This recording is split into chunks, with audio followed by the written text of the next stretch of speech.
Come on. That's it. I was waiting for the button to say we were live. Good evening, everybody. Welcome to Sun and Moon again. Everybody who is in the chat room, everybody who's watching. On our panel today, we have Patricia from the UK and Lavana from Hawaii and Aaron Christian from Los Angeles, USA. And of course, the lovely Santos Bonacci. Hello, everybody. Hi, everyone. Hello. Hello. Hello. No one's saying hello. Cool. And Santos is there. You've come on. Sorry, Aaron, you've come on because you wanted to ask Santos or say something to Santos. So you've made a little presentation. So please go ahead. Well, basically, it's more of a little proposal to this group and to everyone following. That I want to organize our efforts so that we can actually be effective in our attempts to kind of right the situation here on Earth. I think we're all aware that there's a lot of weather attacks going on. There's a lot of deception that has been going on for quite a while. And essentially, there's a lot of us that want to do something. And I think we're just sort of, floundering around trying to figure out what to do. There's so many different truth seekers that are going in different directions. And I really truly believe that if we could just organize ourselves and bring ourselves all onto the same page, a central focus where we're actually working together, being completely transparent with each other, I think we could really make a huge impact very quickly, especially right now, because what's happening, who knows how far they're going to take this? We don't know how far. There's supposedly going to be an earthquake in California, so I could be falling into the ocean any moment now. And, the hurricanes are just disastrous, killing people left and right. And we're observing that NASA space centers are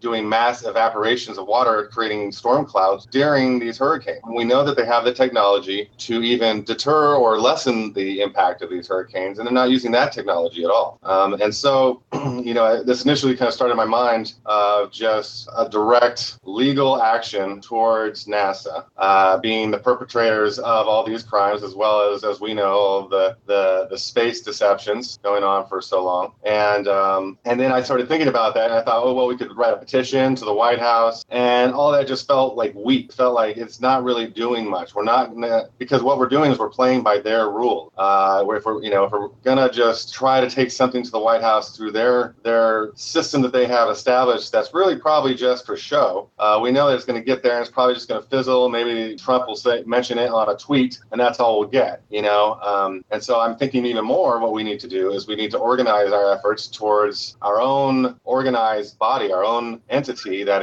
represents the world, represents all human beings, where we are actually we have a voice, we have an organized force that can protect us, can represent us, can help us, support us. So like in this time of all these disasters, we'd actually have someone that could that people could contribute funds to or go sign up with and go give aid to these hurricane victims. Whereas the Red Cross, as we know, is not doing that, and they're taking money and they're doing the opposite of what they should be doing. The same is true with pretty much our government in general. And I know this is sort of just the U.S. government, but really it's the world here. We're all part of the world. We're all part of the same family in that way. And I think we really need to, and that's why I'm first initially talking to this group because you guys are very worldly and connected across this world, and not just in kind of a superficial, let's just talk about things endlessly. You guys are really working on presenting the truth, dispelling the lies that are happening here, and being honest with the world, being transparent with the world. And that's what we need. And so I see this as a very powerful force, a very powerful fulcrum that we could utilize to effectively mobilize our forces in a sort of counter response to what's happening right now, because they're just testing us. They're just seeing if we're going to do anything. And so if we just sit back and we just continue doing really nothing directly in a direct response to them, then they'll get away with it, and they'll continue with worse and worse and more devastating tragedies until they have effectively instated martial law all across the United States. And they're not going to stop there, and they're already starting everywhere else. So we have no reason to assume that they're going to let down or take it easy on us. And we don't have a reason to assume that there's going to be some superhero that's going to just fly down and save us all. So I think it's really up to us organizing our forces and our minds and all working together, choosing to collaborate and create a better world for ourselves. And I see no better time than now, because essentially we don't know how much longer we have, and I don't like to be doomsday and just, bleak. And I'm very optimistic about the future. However, I do very strongly feel, coming down to my intuition, that this is the time for us to take action, to really raise our voice and raise our voice as one voice, coming together, showing the powers that have been that we are united, even if it's just 100 of us, 100 of us coming together that are powerful people, all speaking the same truth, all demanding some of the same things. I think it would be extremely effective. And I've even been working with certain technologies, blockchain and cryptocurrencies and various methodologies of freeing us from these centralized systems. And they're all very tangible. They're all very producible right now. And so we don't need to think that these solutions are far off in the future and that we have to, do all of this work. Really, it's not a whole lot of work. I'm very willing to do this work, to lead these projects as much as I'm capable of, and help, us all work together to be the leaders that we can be, to really change this situation for us all. Well, I struggle with the fact that NASA's found out all the lies. They're still just going as if nothing's.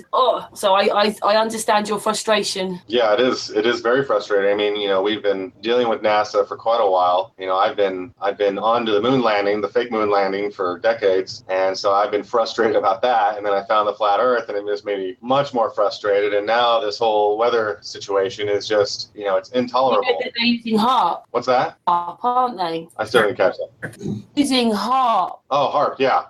Absolutely. They're using HARP, and they're also using other technologies, these rapid water evaporation, where they're creating storm clouds almost immediately. And they've been doing this during the hurricane. We need an answer from NASA why they're performing cloud storm generation during a hurricane. I mean, that's kind of a no-brainer. I think that I would like to think that anyone in our society that would hear that news would be enthralled, or not enthralled, but irate. And that probably, we all know that probably wouldn't be the case. They would all just shrug us off as conspiracy wackos.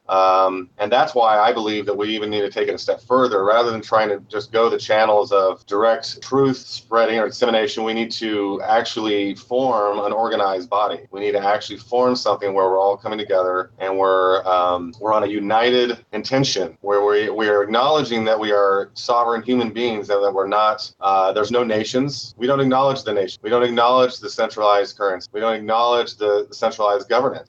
We can make that choice because we are free, sovereign, divine beings intrinsically, and no one can take that away from us. But we've been sitting around pretending like we're not, and that's the reason we're in this mess. I'm sure we've been fooled into believing that we weren't, and we all see that.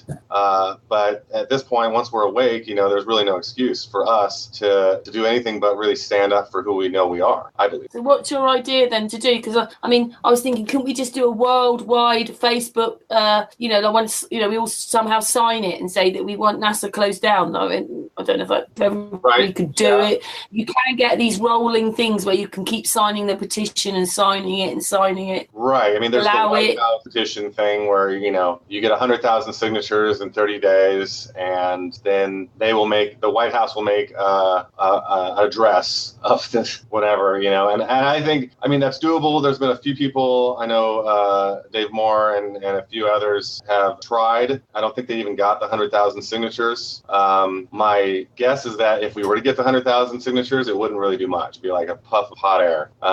That's why I'm recommending that we actually just form this body. It really is just, we need to come together on a central entity. We need to have, because I'm a web developer professionally. I've been doing this for many years, and so I can create web pages, websites that will share whatever evidence, whatever information, to get people to sign up somewhere. Whatever we need to do, I can implement sort of the web side of things, and pretty quickly. And so really, I think it's a matter of just deciding. You mean website that's saying close NASA down, sign up here. Yeah, I mean, I was thinking People versus NASA, for example, is like a name. But then I started thinking it's broader than NASA, and we could even take it. It's almost like we don't want to sell ourselves short. We don't want to just, because if we're going to put all of our energy into one thing, sort of as a collective, then we don't want to just do something small. We want to go for the full kit and caboodle. We want to take it all the way through the finish line. And I think the way to do that is to establish our own governing body. Okay, here's the 5, 6 of us right now. Let's just choose to be our own governing body, and then let's grow this, and let's give it a name. Let's give it a domain name, URL that you can visit where you can find out more. Let's give us Facebook groups, pages, and YouTubes, and the whole thing. Like we need to focus on something though, because it's the fact that we're all so dispersed, which is why we're weak as a collective. That's fighting for the truth, and I think there's a lot of power players here. I know there are. There's all these power players, all these very powerful people that have been doing the truth-based YouTube channels and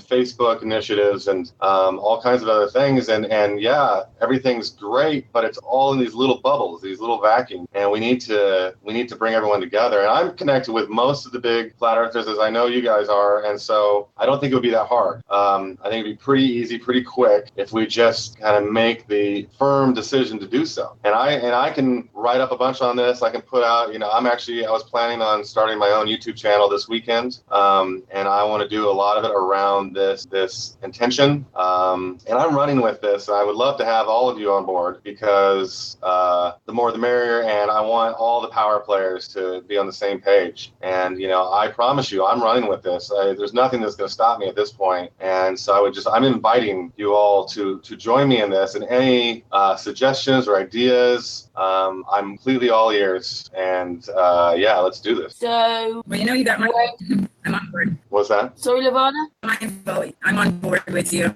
You know that.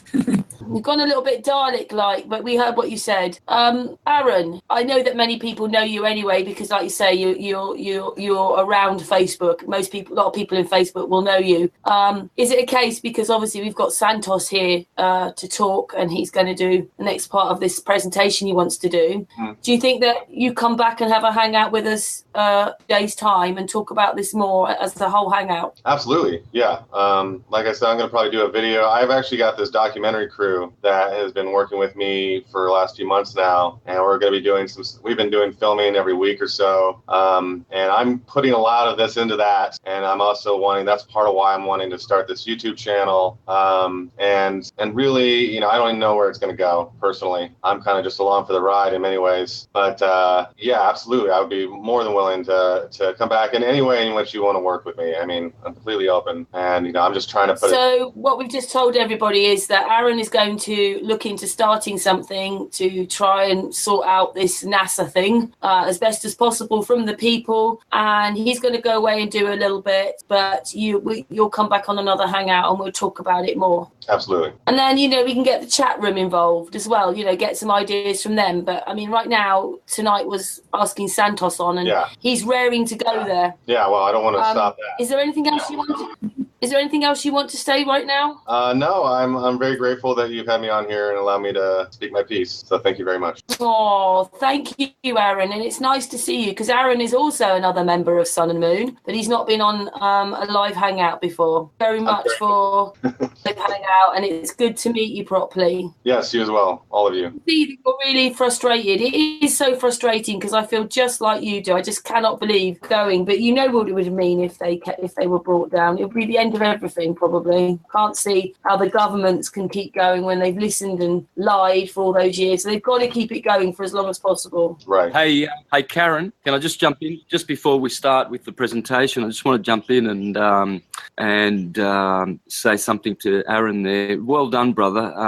Very, very inspirational, and great thoughts. You need to be the one who initiates the stuff, obviously now, and you'll have the support from everyone, of course. There's no doubt about that. I'll give it full support, of course. And Oh, there you go. yeah, and it does deserve its own full show. But so we can all be prepared to contribute. I think it deserves its full show to talk about it. And Aaron appears to be the kind of guy that brings people together, which is a good thing. And you need to have that nice personality. And if you initiate it, your inspiration will spill over to other people. That's how I feel, because that's how I was feeling in 2007, 8, 9, and 10, because that's when my awakening happened. And I was putting syncretism together back then because I had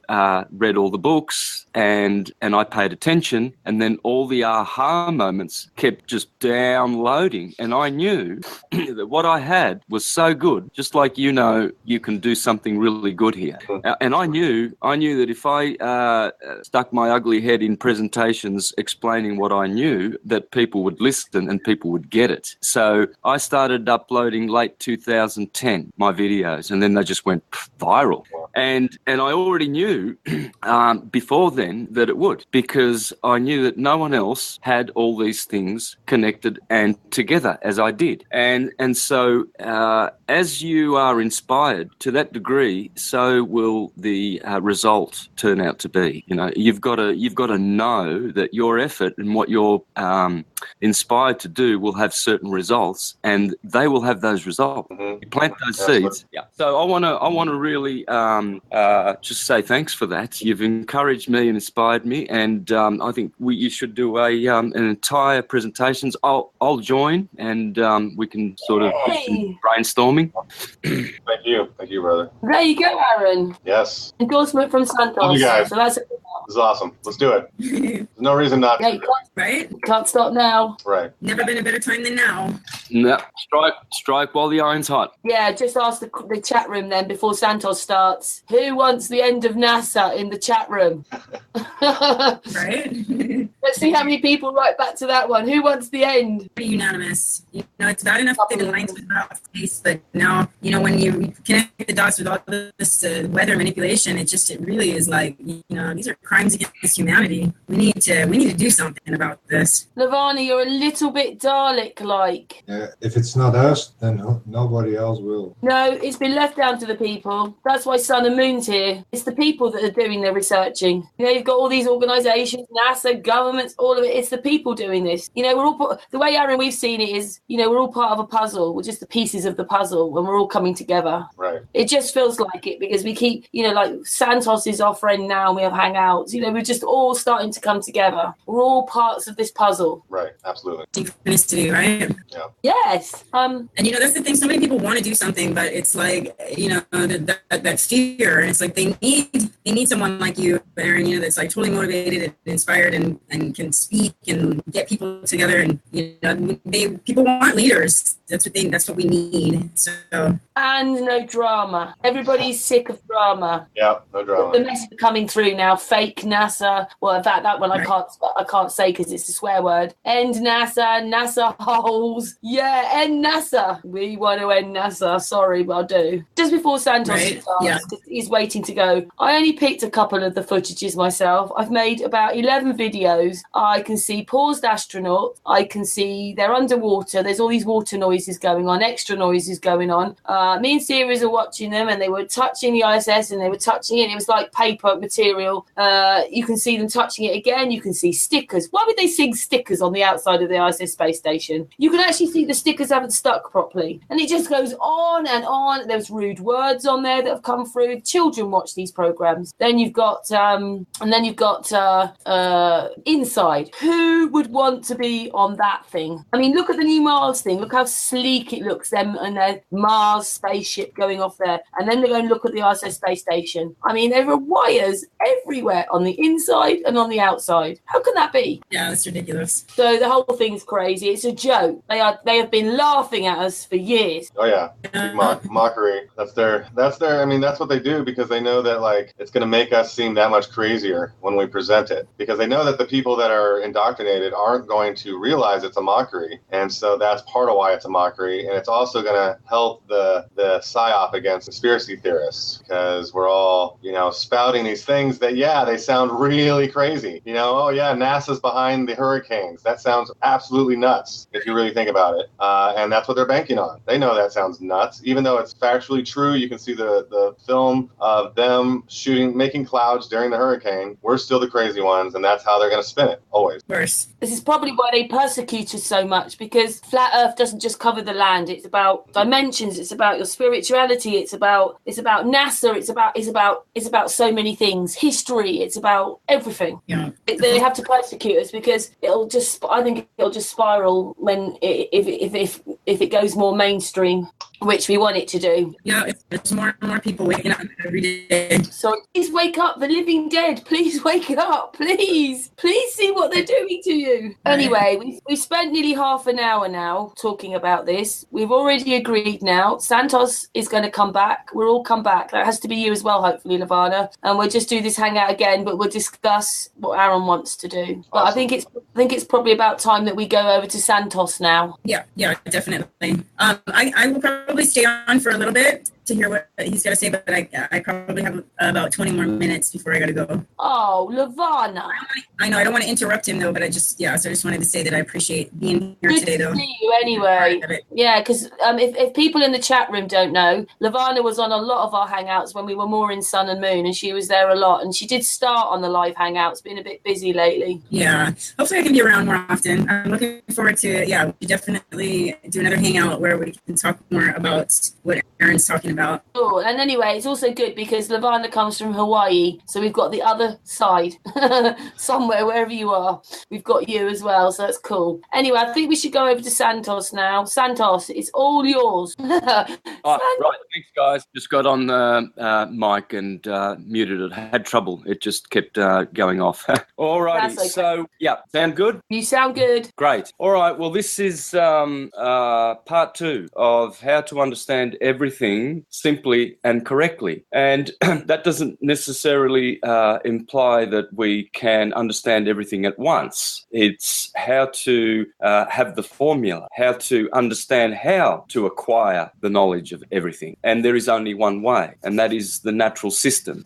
Nature, of course, is extremely intelligent. The intelligence of nature is unlimited, and nature displays that at every turn. And so we are, just excuse me, I've just got to shut the door.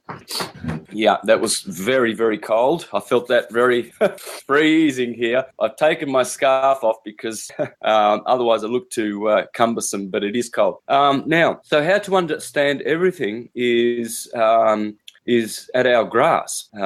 We probably have been indoctrinated to reduce our potential and probably our ability to understand more than we do. And so the great teachers of the great sciences of nature, they protected their wisdom and their books from antiquity in such a way that they were very protective, and they became what's called mystery schools, where they would protect that knowledge. And Christianity is one of those schools. Islam is another one. They're all schools. They're called religions these days because they've been corporatized, but they are religious science, yes. But as for religion, that's another matter altogether. That's a political construct, okay? When people say they belong to a religion, that means that they are Mormons, right? But their denomination is Christian, therefore the religious science that they practice is Christianity. And it differs, it does not differ from Buddhism and Shintoism and Hinduism, just in names. This is what confounds the churchgoers, and they will never understand this, nor will they discover it, that we all have a common theme. We all have a common place where we got our science from. We all have the same nature. God is one, and they all say that, you see. The Hindus call him Krishna, the cowherd. The Westerners call it Christ, the shepherd. Aries, Taurus, the two signs that control the body. Therefore, the legs move because Aries says, move, the Lamb of God. And the holy cow with the cerebellum says to move, and the principle of the Taurus now puts the body in action. So it's always going to be Christ and Krishna, the shepherd and the cowherd.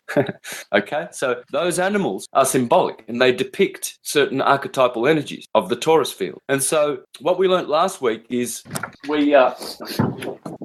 we based everything on this, as I've done with all my presentations. Everything is this sine wave. The ecliptic, the equator, dividing the wave. The wave amplitude is the Tropic of Cancer and the Tropic of Capricorn. The wave length is that long. So this describes a Taurus field. This describes electromagnetic energy because that's the sun's ecliptic and the course it takes over the flat Earth as it does its journey with the planets and dragging the planets with them through the zodiac. We learned that about the zodiac last week, and that it is the firmament. So this is the firmament in the back, the stars and the planets, and God placed the firmament in the heavens on the fourth day of creation.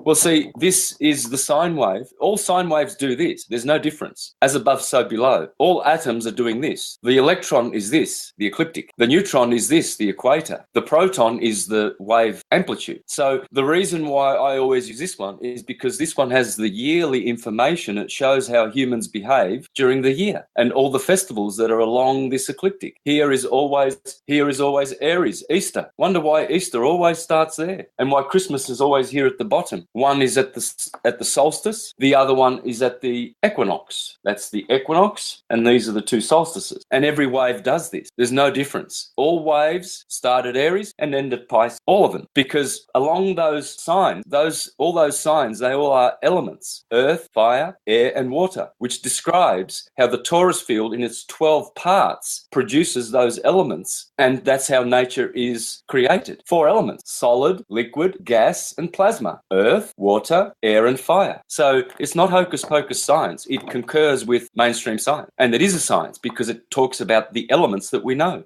So that's what we're going to do. Continue with part 2, and we're going to put as much information on that sine wave as possible. All the nursery rhymes, all the fairy tale, all the gospels, all the sciences, everything is going to be syncretized on that today. So before I proceed with this, I want to correct 2 things from part 1, where I established this this way of syncretizing everything along the sine wave. And we finished the hangout last week with the 9/11 scenario. We looked at it astrologically to see how beautifully astrology perfectly describes all the events of the day. You can see them unfolding as the planets go around. So I'm going to share my screen, and we're going to go back to that because I have to fix something that I did wrong. Okay, so what I did wrong was this. I put in the time here in New York at 8:46 in the morning. Okay, 8:46 in the morning was when the first plane hit, and then I was supposed to put 9:03 over here for the same day, but I didn't. What I did was I put in 2 days earlier, I put 9/9/2001. So I put the 9th of September rather than the 11th of September.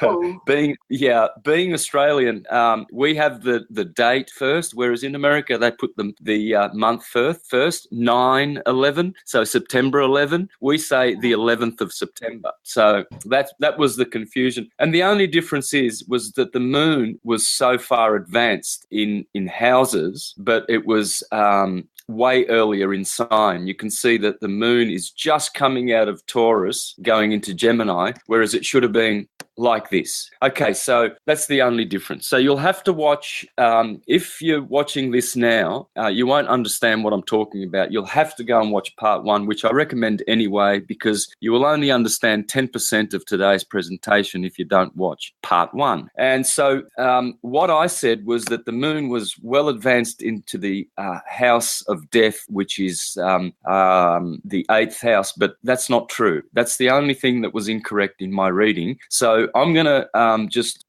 cancel this now. So remember where the moon is here in the 8th house, just at the cusp of Gemini and Taurus. It should be here. This is the second plane crash. Moon is still in the 9th house, the house of travel. But yes, that's the point. The grand trine is still there. So with this scenario, the grand trine is not, it's opened up here. So this beautiful equilateral triangle, I said was not there on the day, which is wrong. It was, because this is the incorrect one from 2 days prior. Okay, so I'll get rid of that and we'll just concentrate now on tidying up what I was talking about. This is the first plane crash, and you can see what I was pointing out was that Saturn and the Moon and North Node and Jupiter are all in the house of travel at that moment. 15 minutes later, you see Saturn has advanced 15 minutes when the second plane crashes. Only Saturn has entered the house of death from the house of travel, and not the moon, where the moon was over here between Gemini and Taurus 2 days earlier. Now, of course, because all the planets are going anti-clockwise yearly, but daily, this wheel is turning around once in 24 hours. Okay, so that's why Saturn is now went from here in 15 minutes, advanced 15 minutes along the ecliptic, and this was the very, very telling point, because Saturn is in Gemini, which is the twin towers. Saturn is Satan, and all of this sky is totally set up and lending itself to a calamitous event. And they know this because the sun, when the sun is on the top of a T-square like that, see, this triangle is unhealthy. Red is unhealthy. Those are 90-degree squares. Now, 2 squares, one from Pluto and one from Saturn, that guarantees you that the sun will be afflicted that day, okay? The Savior, the risen Savior. And but whereas the grand trine here by Mercury, the messenger, with Satan, Saturn and Uranus, that's different. That's very harmonious, and that would bring positive results from a very devastating chart here. Very, very powerful chart. Mars, the instigator with the moon. Now, this is the second plane crash. This is the first. So we still have Mars. You can see that Mars and the moon were very instrumental on that day, because Mars is the action principle and the moon is as well. So Mars has created an opposition to the house of travel. So he is the adversary. He is the lesser malefic, and he's in a very cadent house. Cadent houses are weak. And you'll see Mercury, also the sun. There's a lot of cadence happening here. Cadent houses are the weak houses. The 9th house is also cadent, the 12th house. And so Mars is also a big player. Okay. All right. So let's fix that up. Just so a lot of people wrote to me and noticed that I was speaking and concentrating on something else when I was punching in the date. And so I missed that. And but the only thing that was wrong was the moon. The moon was over here. And I said that both Saturn, which is in the 8th house, and the moon had both advanced into the 8th house, but that's totally impossible. The moon could never outrun Saturn going this way daily. In fact, she's going that way. So it's, I was just confused with that, and I thought I'd clear that up. So let's get off there now and continue on. How was that then? You happy with that? Thank you, Santos. Yeah, I don't know whether you picked that up there, Karen, but I find that when I do my presentations, I often do that, and it's very disappointing when I play them back. I make so many mistakes, just through not going slow and thinking about the words, and I'll say totally the wrong word, and it's awful. Santos, we think you're amazing, and you have masses to think about and do, so don't worry, and you're a gentleman because you've come back and changed it. All right, well, thanks. I'll take that compliment. All right, so now what I've got is another thing that I have to clear up. Someone wrote to me and said, oh, how is it that you said that the Eskimos evolved certain traits? Because I was explaining how astrology works and how the Taurus field works. And I said that the Negroes are not the children of Israel, correcting someone who said that in a podcast, and I overheard that, and I thought that's totally ridiculous. That I've heard other groups of black people suggesting that to and good historians, and they've got good reason to say that. Very good historians, like Ivan van Sertima, he's brought out things like that. But there are groups who are taking it too far. Both the white and the Negroes and all the other colours, they all come from the zodiac. Hang on, I've got to take a call. Hang on. Yeah, I'm on a call. A show. Oh, sorry. Oops. I'll turn my. Don't worry. I'll just turn my volume down. Oh, it's a biggie. It's a 3-hour one.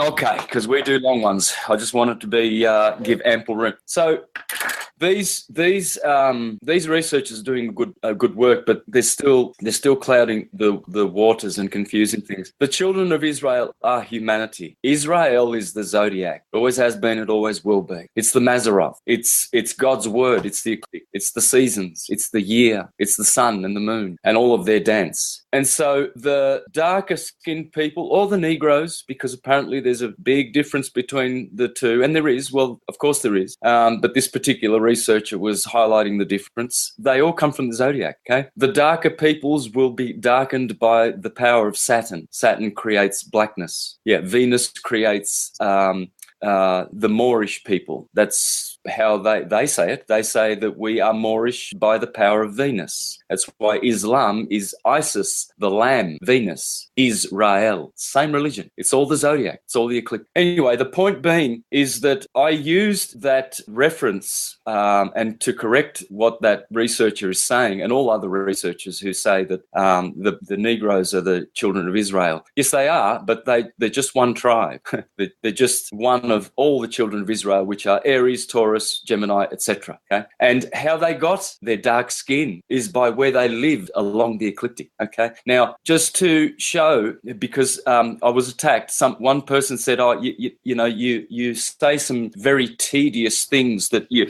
I just want people to rest assured that everything I say that I've ever said in my presentations, I get out of books. I'm not original. I can't do this by myself. So people come and attack me. Well, I don't necessarily always remember where I got it from and which book, but sometimes I do. Now, astrologers know, and this is Ptolemy, our true geocentric great teacher who has never been debunked, nor by Copernicus, nor by Newton, nor by Einstein. We are geocentric, and this is the model. And he explains how it is that certain plants, even when you take a certain plant that is native to a country and you take it to another hemisphere or to the east or to the west or another country, it changes. This is why, cigars from Cuba are so prized. Well, what about the Dominican Republic? They have good cigars as well. What about the United States? They have good cigars, but because it's a certain thing, a certain quality in that soil that is all produced by the energies of the sun, magnifying all of the frequencies that are in the vault of the heaven, the firmament. And the sun is a transformer and a relayer of those energies. And all the planets are specializers of the white light of the sun. So the moon is the specialist in red and blood. And so Venus is the specialist of green and the sun. Okay, so, but they are, their influence is different in different parts of the world. That's why you could travel to another city in your own country and the atmosphere is totally different kind of air pressure, different kind of, smells, and just the whole energy is totally different. I remember my grandfather, he would visit from about 30 kilometers away when we were young. And he would say in his Calabrian Italian, "Oh, the air is different here." And I'm saying, "From where, Grandpa?" He'd say, "From where I come from, just 30 k's away." And I thought, well, these old people are weird. But all my uncles would do that too. And you would remember these things, that the air is different, the atmosphere just 30 kilometers away. Yes, this is how nature works. And so I just want to read from Ptolemy to show how the astrologers understood the world and and how things are different in different nations due to astrology. Thus, a variety in seed has the chief influence in supplying the peculiar quality of each species. For, under the same disposition of the ambient and of the horizon, each various kind of seed prevails in determining the distinct formation of its own proper species. Thus, man is born, or a horse is foaled, and by the same law are brought forth all the other various creatures and productions of the earth. It is also to be remembered that considerable variations are caused in all creatures by the respective places where they may be brought forth. For although under the same disposition of the ambient, the germs of the future creatures may be of one species, whether human or of the horse, the difference in situation of the places in which they are generated produces a dissimilarity in the body and spirit of one from the body and spirit of the other. And in addition to this, it must be considered that different modes of nurture and the variety of ranks, manners, and custom contribute to render the course of life of one individual greatly different from that of another. Consequently, unless every one of these varieties be duly blended with the causes arising in the ambient, the prejudgment of any event will doubtless be very incomplete. For although the greatest multiplicity of power exists in the ambient, and although all other things act as concurrent causes in unison with it, and can never claim it as a concurrent cause in subservience to them, there will still nevertheless be a great deficiency in predictions attempted to be made by means of the heavenly motions alone, without regard to the other concurrent causes just now adverted to. So you see, what Ptolemy is showing is that the ambient or the atmosphere of these orbs is creating totally new and different dynamics along the plane of the earth, the horizontal plane that we live on. And so that explains how it is that evolution happens. You see, certain races are adapting to the energies that are there. So the Eskimos are adapting with their diet and their manner and their moral and their behavior and customs and rituals, etc. Their fairy tales will vary and differ from everyone else's, but all of their fairy tale, all of their gospels, and everything comes from the ecliptic just the same. It's just that where they are in latitude determines how they construct and how they modify their legends and gospels. So there you go. So what I will do now is continue with the ecliptic and show how the ecliptic is how you can know everything and quite simply and correctly. So we have the ecliptic, the great teacher, and that is, yes? I said, thank you, Santos. Thank you. Yep. All right, so we have the ecliptic. We just saw that. That's the great teacher, the sine wave. We have a key. Now, this is from masonry, isn't it? The Royal Arch. This is the Royal Arch. This is all arcs. Arc, bark. See, once you do that, and you put the tropics in of every sine wave, and you do that, you've got an arc. Yeah, Noah's Ark, arch, bark, the bark of Noah, barca in Italian, arc. Okay, well that arc is here. You see the Big Dipper, Ursa Major, and Ursa Minor, they are here in the north, Tropic of Cancer, high up. See, the Big Dipper, that's Ursa Major, the big bear. Well, this is called the bark of Ra. When you see that Big Dipper going round just like a swastika, and basically pointing to Polaris, you're seeing the bark of Ra, yeah? The rainbow is called arco, in Italian, baleno, arco, in Spanish and Portuguese, arco iris. Iris is Osiris. Baal is the sun. Baal, the electrical sun, is Baal. Bel, Belios. The Greeks call him Helios, the healer. You see, that's his arch, that's his bark, and that's the royal ark, the bark of Noah. You see, because Noah, in his bark, he puts animals in twos, doesn't he? Yes, Gemini, two twins, Ursa Major, Ursa Minor, and Argos. Argos is there's three deacons in Cancer. You've got Argos, the bark, that's Noah's Ark, Ark, and then you've got, that's the first deacon of Cancer, and then the second two deacons are Ursa Major and Ursa Minor. Well, here you've got the two twins, the two bears, and in Orion, you've got Canis Major and Canis Minor. Now, wait a minute. They are, that's right, Canis Major and Canis Minor are in Gemini, two deacons of Gemini, along with Lepus. Okay, so you've got the two dogs, the two bears, the two twins, Pollux and Castor, and you've got the boat. And this is the flood of Noah, okay? This is also the Ark of the Covenant. The covenant, these are the two covenants, okay? So the covenant of works, the covenant of rest. You work during the summer, so you get a harvest in Virgo. You rest during the summer because you're freezing and there's so much snow that you have to read books. It's the covenant of rest, the two equinoxes. Pay attention.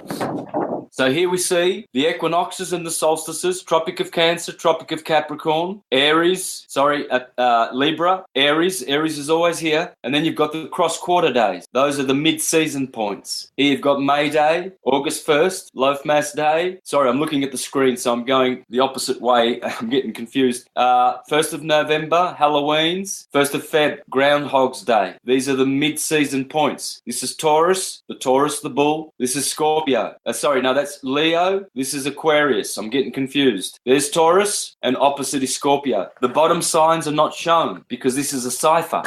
It's for the Mason to build temples. Tempo, time, Chronos, Saturn, Satan. All temples are satanic because Satan is the god of this world. Chronos, Saturn, the timekeeper, is the god of time. He's the god of this world. He's Krishna. He's Christ. I know that's going to confuse a lot of people and upset a lot of people, but you'll work it out. Chronos is Christ, Krishna, Cairo, lots of words. Okay, I won't go down that path. 21st of March. 23rd of September. Coming up, guys. Big one. Equinox. So this is the key.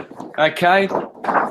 Well, if we don't have another key, the man is the measure of the universe. As above, so below. All is atum. That is atum with his anatomy. That's an atomite. We are all atomites. We're all children of Adam because we're made of atoms. Okay? All is atum. Now, so we learn, and this is where I learned how to construct the heavens. The Light of Egypt, Volume 1, The Science of the Soul and the Stars. I'm going to read to you how to construct the heavens. And what you do is you start here at Aries, March 21st. Equinox, 23rd, equinox. The meridian, everything that side is post-meridian. This is the MC, the meridian, the mid-heaven, and this is everything on that side, is anti-meridian, AM. This is how you read astrological charts. This is how you do everything. Everything is done like this. I will save you lives of incarnation and hours of research if you remember these principles. I always stress these principles. Everything on this side is PM. So we're going to put a 24-hour clock now that we know that. AM, PM, summer, winter. So we have, let's get rid of the bark. And there's plenty of other twins along here. Plenty of other twins that Noah puts into his Argos, the bark of Ra. Because you see, when you look at Egyptian theology, you'll see a god called Nu. I'll pull that up in a minute. I've got it in the presentation. I'm not sure if that's the correct spelling, but it's Nu. And he's got a bark. He's standing there and he's holding up. This is Nu, Noah, and this is an Egyptian bark. And guess how many people he's got in that ark? It's always 8 because it's the 8-spoke wheel. That's Noah and his ark. There's the Ark of the Covenant. You see what they've got on the top? The Tropic of Cancer, the Royal Arch.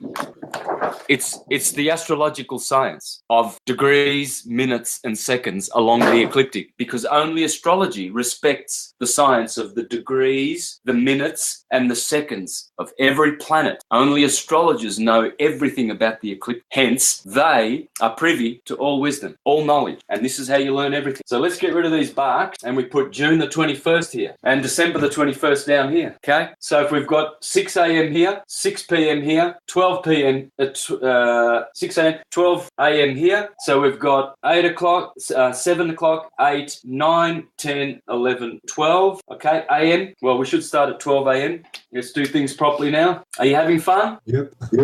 Yes, Santos. I know you're having fun. You're a Geminian, and Geminis love to have fun. Yeah. Alrighty. So 1, 2, 3, 4, 5, 6, 7, 8, 9, 10, 11. Anti-meridian. Only astrology teaches you about this, folks. Only astrology has all the answers. This is why the Jesuits, when they created the globe, they turned all astrologers into deceivers and frauds because they went heliocentric, and now they're talking about moon rocks with their bacon breath. Astrologers are vegetarian. vegetarian number one. Ooh, no bacon. Ooh, you cannot be an astrologer and a carcass cruncher at the same time. Astrologers are holy people. This is the holy science. And astrologers are geocentric. The earth is stationary and immovable according to scripture. 1, 2, 3, 4, 5, 6 p.m., 7, 8, 9, 10, 11, 12. We have the year, spring, summer, autumn, winter. We have the day, the 24-hour Glocke. Glocke in German is bell, Bellios. We get clock from that. Glockenspiel. Yeah, this is the clock, the 24-hour clock, the 24 elders around the throne of God in Revelation. And you're going to see a lot more of this clock in the fairy tales, which we are going to be discussing today. Fairy tale, nursery rhyme, they all come from this. Gospels, all of them. This is Jesus on the circuit of Galilee with his 12 disciples. Apostles, these are 12 posts. That's why they are the apostles. Silent T is very telling. Apostles. Very clever English. So this is what Thomas H. Burgoyne has to say about this beautiful heaven. And he says, just describing how you put the 21st of September, the sun appears to enter the first degree of Libra, which completes the solar passage through the 6 northern signs. And there are, and the light, and the arc of light is over. See, the arc of light is over. Our chief, the following 6 signs, Libra, Scorpio, Sagittarius, Aquarius, and Pisces, constitute the southern arc, termed the arc of darkness. So you've got the arc of light and the arc of darkness. Our chief reason for drawing the student's attention to this particular division of the zodiac is that it is this division that forms the groundwork upon which is based every theological system the world has ever seen. Let me repeat that. After describing to set up your heavens, to be a good mason and build a good house, you have to have the foundation correct. And he said, this is the foundation. Master 21st, equinox, solstice, just as I've done. Then he said 6 o'clock, 12 o'clock, duck. So he put the day, daylight, night, summer, winter, and all the other dualities that have ever existed are here. And he said, after constructing your heavens like this, because he's now going to do his astrological part of the book. See, this is all the astrotheological and everything else. Now we're doing astrology, and he's saying, this is how you set up your heaven. Our chief reason for drawing the student's attention to this particular division of the zodiac is that it is this division that forms the groundwork upon which is based every theological system the world has ever seen. Well, let's test that, shall we? Because that's what I did many years ago. I thought, let's see how true that is. And so I found the evidence, didn't I? Well, how could that be the basis for every theological system? And not only that, all nursery rhymes, etc. Quite easily. See, the ancients were aware that everything in nature is God's force, the Holy Spirit. And God expresses that Spirit and asks us and teaches us and admonishes us to understand his way and to follow the footsteps of his Son, the Son of Jehovah, who's always looking for the golden fleece in Aries. And he is the one who died for us and left us a model that we should all follow, you see, because the Sun is exemplary. Jason has his 12 voyages. And what is he looking for? Cancer, Leo, Virgo, Libra, Scorpio, Sag, Cap, Aquarius, Pisces. He's looking for the golden fleece, Aries.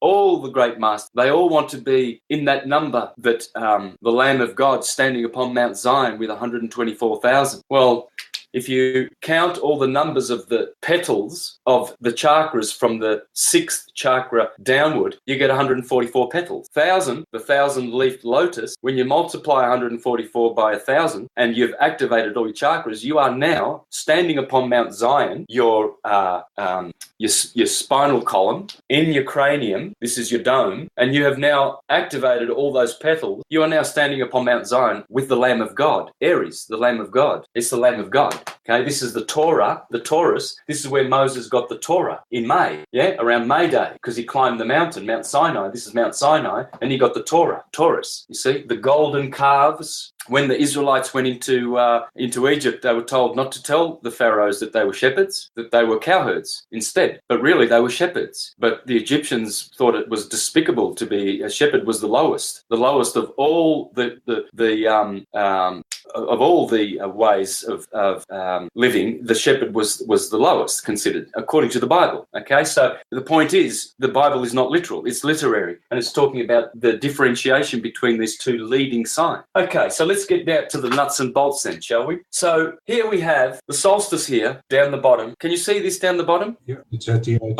Okay. So down here we've got the shortest day of the year, and so the sun dies on the 21st of December, the solstice, St. Thomas's Day. The arrow of Sagittarius, the last day of Sagittarius being December 21, the solstice, quite appropriately, has the archer shooting at something. Well, he's shooting at the foot of Hercules. Hercules is right near Scorpio. Hercules is here, and he's shooting at the hero's foot, because the hero's foot is always here. This is where Jesus, the sun god, gets a nail. Okay. Then 3 days later, on the 25th of December, we've got a waxing sun. See, so all of this is positive. Waxing sun. So the goat, Capricorn, 25th of December, we have Christmas. Over here in the Lamb of Aries, we have Easter. Well, so we've got the goat, the ruler of the meridian of the solstitial axis, and we've got the sheep and the goats ruling the equinoctial axis. And Ptolemy teaches us that this is the ecclesiastical axis, Aries, Libra, spirituality. This is the king, the priest, and the king. Here is political concerns. Money, Juno. Juno is the money temple in Rome. So Cancer is all about money, and politics, Capricorn. So this is the king and his money, and this is the priest and his justice, Libra. Okay? So, and this is balanced and this is unbalanced. Okay? So the sun is always separating the sheep from the goats. And always the two most celebrated periods along the ecliptic are Capricorn and Aries, Christmas and Easter. Over here as well, in the other tropical signs, there's plenty of action. It's just that we in the West, we don't see it. But guarantee you, and as you will see in my presentation, I'm going to show you a PowerPoint presentation in a minute, you will see how these tropical signs determine 95% of all the festivities that you have ever celebrated. If you haven't paid attention, you will notice that they are all here. They are all in these signs. Here, the Jews have Yom Kippur, Rosh Hashanah, where they blow the Zohar. Same over here, because this is Rama and this is Sukkot. Tishri, this is called Nisan. This is Nisan. This is Tammuz. Thomas, opposite St. Thomas Day. All is Atum. That's the Tum, the T. That's why Thomas is there, because this is a T. The Jews call this Thomas, Tammuz. Yeah? This is Tishri, where they celebrate Sukkot. Sukkot or Sukkoth. Here, Nisan 14, we're going to learn a lot about here. All Bible festivities happen here. All of them. Jesus gets resurrected here. Noah's Ark lands on Mount Ararat here. The Israelites flee Egypt and enter the Promised Land here. Esther saves the Jews here in Aries. Hezekiah cleans out the temple here. Jericho falls here. Okay, just to name a few of the things that happen. So we've got Tishri, Yom Kippur, Rosh Hashanah, Atonement Day. Oh, that's interesting. At one Mine Day. And it happens to be September the 23rd. How many times have you seen people in Hollywood kicking around with the number 23 on their shirts? Look into the number 23. Have a look at some of the videos getting around about the number 23, because it's the 23rd of September. It's called this, Judgment Day. Wow. The equinox is called Judgment Day, 23rd of September. At one day, at one mine. This is where unity happens at the equinoxes. Balance, 12 hours day, 12 hours night. Here the days are longer and the nights are shorter. Here the nights are longer and the days are shorter. So that's why when the sun at Christmas is born in Capricorn and the goat climbs up to the crabby crab, these days here are called Lent. Lent precedes the equinox of March the 21st by 40 days. Lent means to lengthen. Lent is short for lengthening, because the sun is lengthening 40 days before, and then they eat fish during Lent, Pisces, and then as soon as they get in here, they eat the Passover lamb. And the the Jews celebrate the Passover into the land, and they into paradise. Aries, the head heaven heaved up. And so what do they eat? The Christians and the Muslims. Do you know how many lambs they murder at Christmas time in Islam? Millions and millions and millions of sheep at Christmas. There have been many campaigns to stop this brutalization of animals, because they take it literally. The spiritual truth is that we should be celebrating the Lamb of God in our body and loving the Lamb, God, Christ, not killing animals literally and eating them. when Abraham slays the ram, he's not killing a literal ram. It's Abraham is the sun. He's going through Aries. When Hercules kills the lion and Samson kills the lion, they're not killing a beast with their own hands. It's pointless. It's telling you the sun is slaying Leo when it goes through from July 23rd to August 23rd. The lion, Hercules killing the lion. Here is cleaning the stables. In Capricorn, the stable. See, so there is a preponderance here. The Jews have a fast to Tammuz. Remember in the Bible it says that they fasted to Tammuz. Well, that's in Cancer because even the Islamists have Ramadan over here where the sun is waning. And this is a big fasting month. Big celebration. Fasting, sadness, happy Christmas, happy Easter. Why? Because the goat is climbing up. Everybody's happy about the sun lengthening and then entering Aries, and Jesus is resurrected on Nisan 14 because, as astrologers say, the sun exalts in Aries. So, of course, it gets resurrected in Aries because now the days are longer and it's a celebration. We're going to celebrate with lights and candles and hot cross buns and rabbits and Easter eggs. Because why? Because this is the start of all the flowers, the blossom. See? Sun dies here where Saturn sets. Sun sets. Saturn exalts in Libra. Sun exalts in Aries. Of course, Horus and Set are having a continual war. Saturn is the exalter of Libra, and the Sun is the exalter in Aries, because the Sun exalts.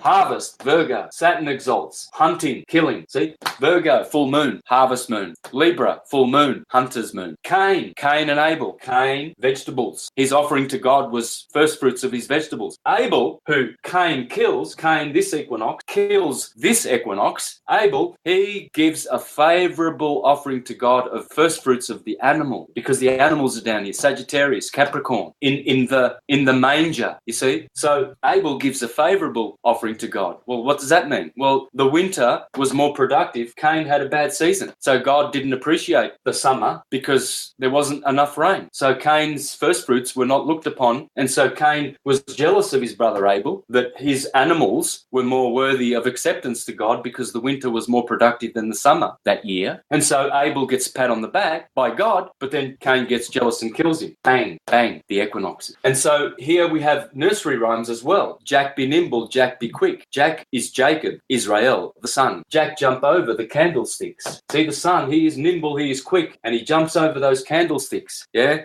Jacob laid his head upon a sacred stone. The sacrum is in Scorpio. And he climbed up the ladder and he went to heaven heaved up, and he saw God face to face, and he called that place, he said, I saw God face to face and I did not die. I will call this place Pineal, the pineal gland.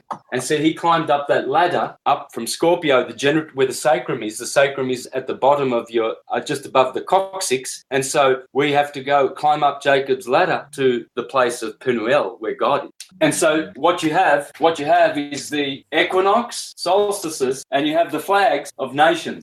That's called what? It's called the Union Jack. Jack is Jacob. Bacchus, the god of wine. Jacob is Israel. So this is Capricorn, this is Cancer, and this is Aries and Libra. So on the horizon, if you're watching the sun, you watch the sunset, you'll see it in summer, sunrise or sunset, doesn't matter, but it's the other way around. Sunset is the other way around to sunrise, okay? So let's put Capricorn here, Cancer here, and here is Aries and Libra in the middle. So this is Passover, go up to the Tropic of Cancer, solstice. Sun stays still for 3 days. Sorry, you couldn't see that before, could you? I think it was all right, Santos. Okay, so this is what's happening every year if you are a sun watcher or a heliognostic, as we are. What you'll see is, this is March the 21st. Sun stands still for 3 days. On the horizon, you can watch this with your own eyes. I've watched it from day to day. The sun, you can see it moving across the horizon from summer to winter, from solstice to solstice, 47 degrees along the eclipse, 23 and a half. See it. You can see it on the horizon. And this is what you're seeing. You see Easter, where the sun is in the east, because, of course, this is north and this is south. Cancer is north, Capricorn is south, okay? So we've got 3 months of climbing up to Cancer, solstice. Sun stands still 3 days. 3 months back to Libra, and that's where the Jews celebrate Judgment Day, Atonement Day, at one, and Rosh Hashanah. Rosh means means the head. Ra, it means the head of the year. Hoshana, Anna is annual. It's the Jewish Hebrew word for the year. Anno, Anna, Rosh, Hoshana, the start of the year. Why do they have the start of the year here? Because that's the start of their secular year. This is the start of their sacred year. Nisan and Tishri. And the Jews went out of Egypt from Ramah to Sukkoth. That's from Nisan to Tishri. It's all on here. As Thomas H. Burgoyne said, this is the basis for all theological sciences and systems of history. So the Union Jack, you see, this is the Union. This is the Union Jack, this line here. And you'll see this exactly the same at the Vatican. This is where the pyramid is at the Vatican, St. Peter's Square. Peter is who? Petra, Jupiter, Zeus, Jesus. Sorry. Jesus. And Petra means rock. And rock is Sur, the Taurus field. In Deuteronomy 32 verse 4, it calls God the rock, the Tsur, the Thor. Who's Thor? Well, it's Zeus. And Jupiter, Zeus, Jesus. So at the Vatican, here's the Vatican here. This is St. Peter's Square. And there's a colonnade around here and a colonnade around here. Beautiful big colonnade pillars, all right? Colonnade. And this road here, I walked down this road. I walked down here into St. Peter's Square, and I met some friends in Rome right here at this obelisk in 2013 when I went to do syncretism in Italy. Okay? Now, I walked down this road. There's a whole bunch of very powerful buildings on this road. You know what this road is called? The Union Jack. This is the equinox. They call this road La Via della Riconciliazione. The road Via della Riconciliazione. This point here, these equinoxes happen here. Okay? And this is called the road of reconciliation. Same word in English. What that means,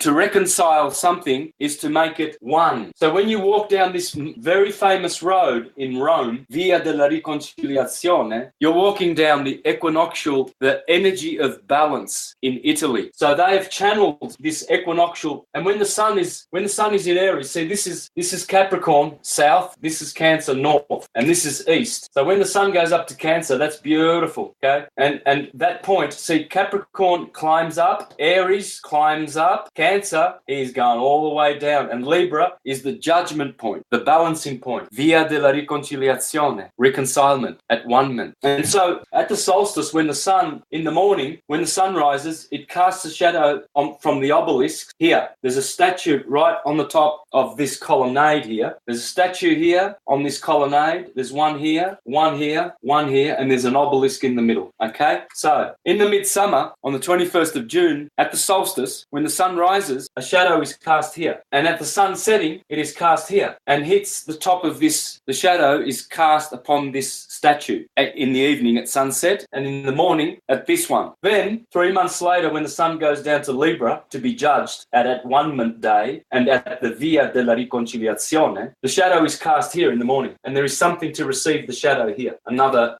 statue. Then at night, the shadow is here at sunset. 3 months later, sunrise at 21st of December, shadow is cast here and it hits this point, statue. Then in the evening, at sunset, it is cast here and it hits this statue here. This is the Union Jack, the union of Jacob, the son, the reuniting of the children of Israel at these points here. Okay, so this is how you understand all things. Now, let me just share my screen. Are you with me, guys? I need someone feeding back to me, so I know you're still there and I haven't jumped off. I know you're still there. Oh, we're still here, Santos.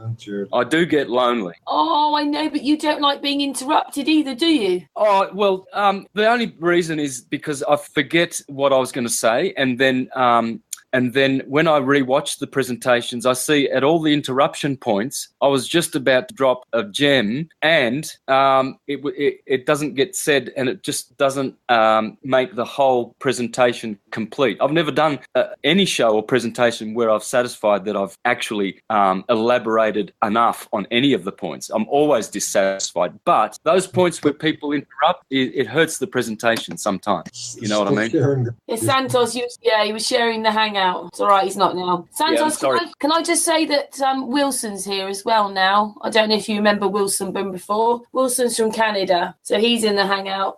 Yep. Well done. All right, guys, what I'm going to do then is I'm just going to share my screen. Now, can you see my screen? Yeah. All right, so what I've got here is I've got a presentation called the Holy Days. This is the Holy Days, okay? I'm gonna go through this really quickly, and then I'm just going to spend some time on certain holidays like I've done Christmas and Easter, okay? Just to drill the point home, because once you see the ecliptic and how it influences every field of our lives, all the festivals, all of our traditions, all of them, then you begin to understand all things simply and correct, okay? The Holy Days. Why are they named thusly? Well, because they are holy is, see the O-L-Y in holy? That's the start of Olympia, the Mount Olympia, yeah? Because they are the Mount Olympians. They are the holy ones. The 7 Olympians are Saturn, Jupiter, Mars, Sun, Venus, Mercury, Moon. And they war against the Titans, the 12 Titans, Aries, Taurus, Gemini, Cancer, Leo, Virgo, Libra, Scorpio, Sagittarius, Capricorn, Aquarius, Pisces, all right? And this is the wheel that they do it with. There is the ecliptic. You can see the ecliptic. Let me just make this bigger, because if I expand it, it will stop screen sharing. But if I do this, it'll work.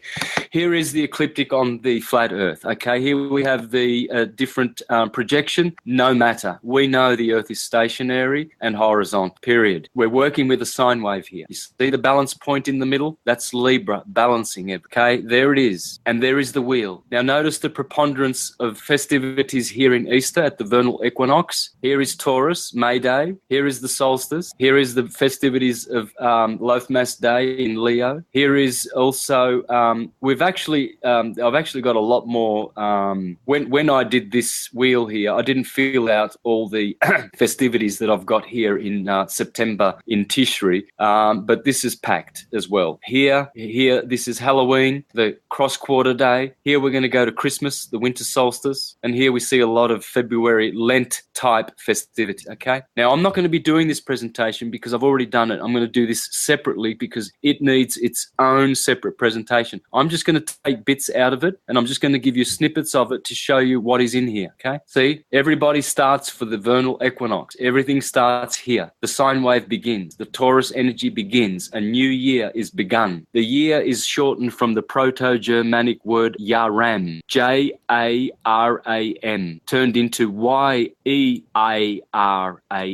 and then the A-M was chopped off and we're left with the word year. But the year is Yaram, Jehovah the Ram, which is exactly what he is called in the 21st Psalm. The Lord is my shepherd. There he is called Jehovah Ra, and that means Jehovah the shepherd, the Ram, the Yah Ram. Everything begins here. Hot cross buns, that denotes the crossing of the sun. All of these festivals, I'm going to go slowly. You can pause. All the colors of spring. Why? The blossom. This is spring. This is Aries. Look at the Jews. Look what they do in Japan. Sakura. That's another way of saying cerealia. And they celebrate drinking and eating biscuits under the cherry blossom trees in Japan. Okay? This is all here. I'm going to leave this. I'm going to just go slowly through these so the people watching can pause and they will get the sense of the festivity along the ecliptic. See? Ramadan, Tammuz. This is where all the fasting part of the year happens because the sun now is waning. Okay, the intelligent ones with eyes to see, they will read these and they will work it out. All festivities are on the ecliptic. All their meanings come from the ecliptic. What you are getting here is a priceless gem. This will teach you the ecliptic and all its festivities. You will learn secrets in this presentation you will never, ever, ever get anywhere else. Anywhere.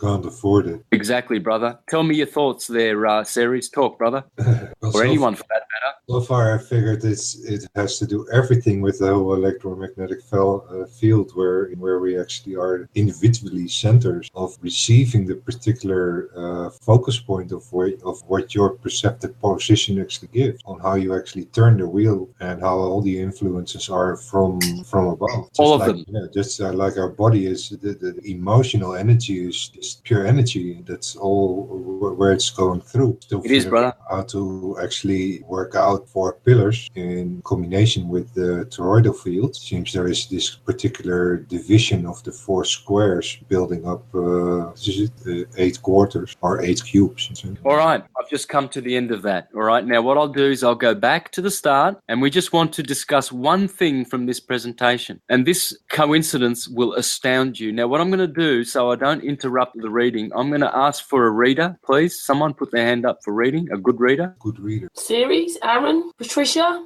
If it's not too fast. No, I'm going to stop on one presentation, one slide. This one, I think.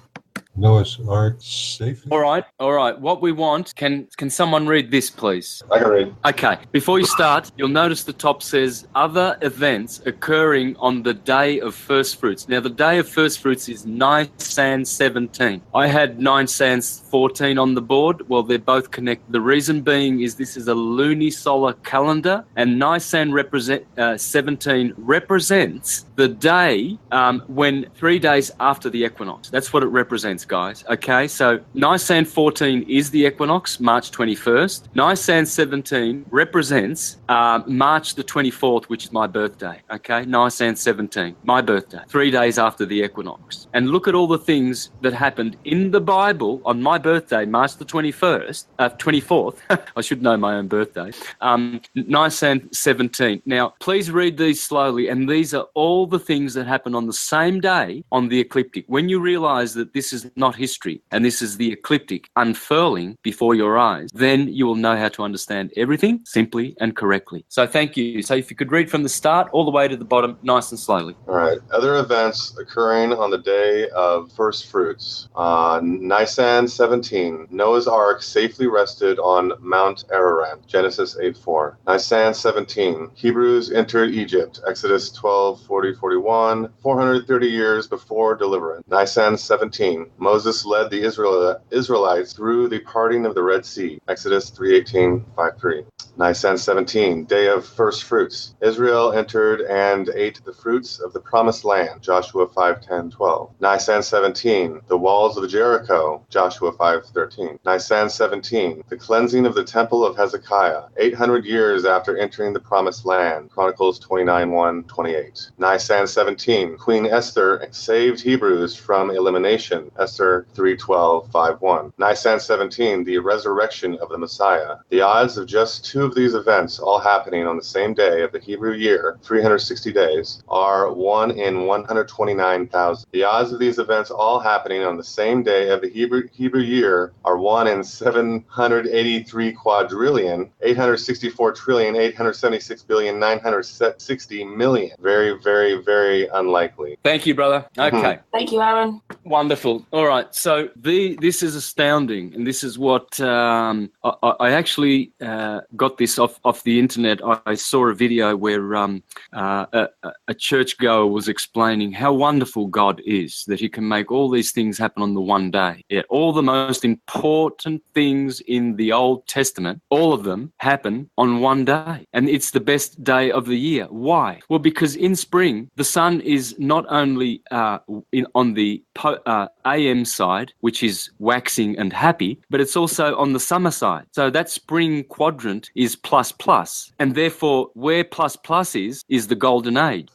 Spring is the golden age. It's the morning of every day is the golden age. The afternoon is the silver. The evening is the bronze, and the night is the winter, iron age. And so there's only positive in that quadrant on the left, on the top left. And therefore, as soon as the sun passes over, the children of Israel are in the promised land, because the promised land has more light than it has darkness. Okay? This is why they celebrate the Passover of the Lamb. And the Christians 40 days prior were celebrating Lent, the lengthening of the rays of the sun. Hence changing his astrological influences by degree, by day, by minute, by second on that ark, Noah's Ark. And so here you've got Noah's Ark lands on Mount Ararat. Well, you'll see 2 Ra's in Ararat. Ra, because it's the Cerebram, the ram, right ascension of meridian Aries, where it begins. That's why Noah always lands his ark at the beginning, because that's where he starts his arc of direction. The Hebrews entered Egypt. Yes, because that was Egypt in the positive sense. Egypt starts at Aries, but Egypt also starts at Libra, because Egypt is the world, materialism, temptation. But Egypt is also the promised land, because Jesus went to Egypt, Joseph went to Egypt, Abraham went to Egypt, Moses was come out of Egypt, you see? So this is all talking about the equinox, people. Moses led the Israelites through the parting of the Red Sea. Yes, the Red Sea is parted there in Aries. You go from Pisces into Aries. It's a parting. It's the partition. It's the Red Sea. The Red Sea is everything below the equator, the line of the earth, and the blue sea is above. Redshift is below. So when you come out of the Red Sea, you're coming out of everything below the equinoxes. You're coming up to the top parts, paradise of the equinox, of the ecliptic. Here we have the day of first fruits. Yes, of course, because the sun is first in his fruits in Aries. So of course they celebrate first fruits on that day. The walls of Jericho,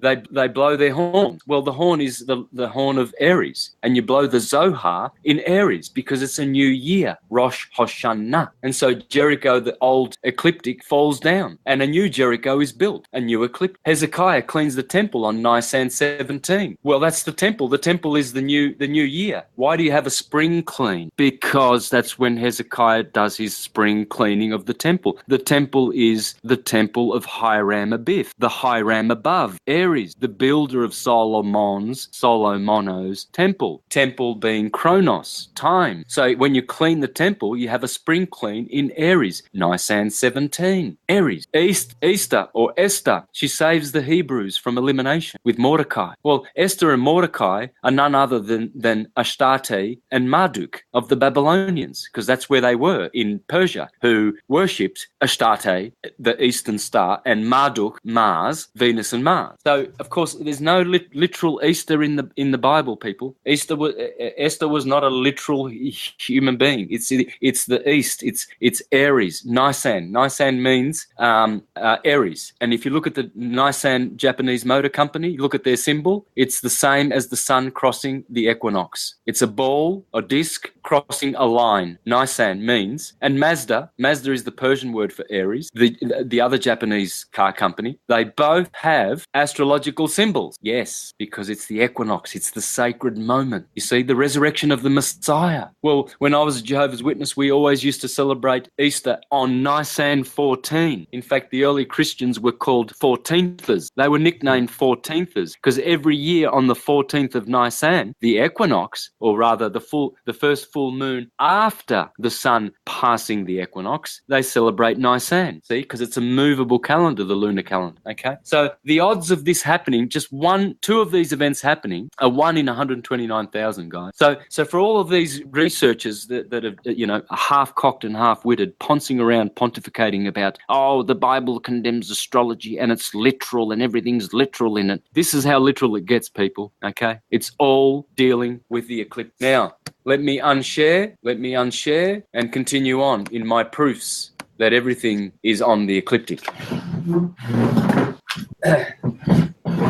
Nisan Motor Company. Why is their symbol, and Mazda, why is their symbol sun crossing the equinox? Because everything is here. This is the sun. Do you think they're going to have some doofus symbol to be successful in their motor company? They're going to put, a banana, or a lemon? Do you think they'll have a lemon or something, or some sort of a doofus symbol? No, of course they're going to have the sun. The sun is invincible. No one can conquer the sun. The moon comes in conjunction with the sun. Goodbye moon for 3 days. She's in the tomb. She's the womb, and she's in the tomb because at the new moon, when she's within 15 degrees of the sun's rays, bam, she's under the beams. Only astrology tells you where the moon goes for 3 days. And here we are going, oh, that moon rock's up there with the sun in conjunction. Can't see it. The moon rock. Astrologers are talking about moon rocks. What's your moon sign? Moon sign? Yeah, the rock in the sky. It's a rock. The astronauts went up there to play golf in 1969 and they brought back a stone. It's a rock. Whereas astrology, our true masters,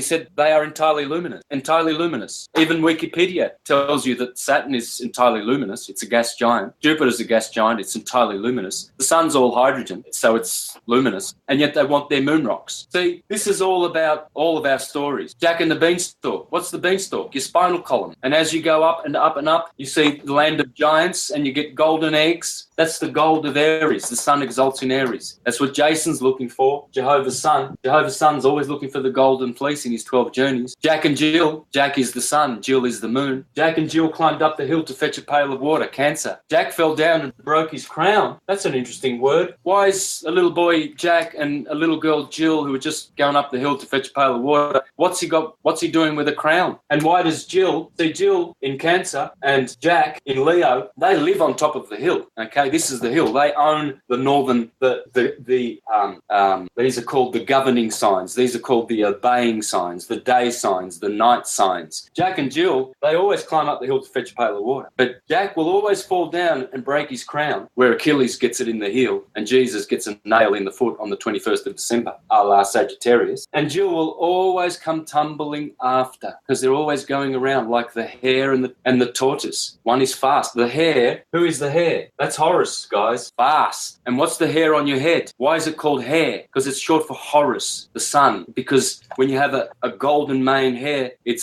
looks like Horus, the sun, who has hair. Samson gets his hair cut. He was betrayed by Delilah, Virgo, the evening, 4, 5, 6 o'clock every day. So Samson, the little son, because that's what Samson means, Shimshem, the little son, he gets betrayed by Delilah, and he's got to go down. He gets the Philistines cut his hair, and then he gets blinded. The son is blind. And then he says, Father, give me, for I am blind and I cannot see. Put one arm on a pillar of this temple and my left arm on another pillar of the temple, and let me bring down the whole temple. Well, that's what Samson is bringing. The sun is always creating a new cycle in the acceptable year of the Lord, and then he is being betrayed by Judas Iscariot. Here, Scorpio and Halloween and all of that, that's where the sun gets betrayed. It gets betrayed in Libra, then it gets betrayed in Scorpio, then it gets a nail in the foot. Sagittarius is the last straw, but it's all betrayal. It's all autumn, autumn, the tomb, inverno, winter, inferno, hell. Hell is cold. See, you go down to Tommy in hell. Have you ever heard that? I'll send you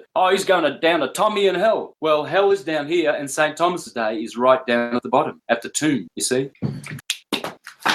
What else can we find? Oh, well, let's have a look at some nursery rhymes and see how they all play into the ecliptic, shall we? That'll be interesting. They all mean the same things. That is nursery rhymes. Fairy tales, their origin and meaning. John Thackeray Bunce. Okay, this was written in the 18th century, talking about fairy tale. They all mean the same thing. That is the relation between the sun and the earth, and succession of night and day, of winter and summer, of storm and calm, of cloud and tempest, and golden sunshine and bright blue sky. And this is the source from which we get our fairy story. For underneath all of them, there are the same fanciful meaning, only changed and altered in the way of putting them, by the lapse of ages of time, by the circumstances of different countries, and by the fancy of those who kept the wonderful tales alive without knowing what they meant. Well, let's see what they mean, shall we? Let's get every fairy tale you know. I'm going to discuss 5 or 10 from these books, and if you've got your favourite fairy tale, I'll explain it for you, courtesy of the ecliptic. Cinderella.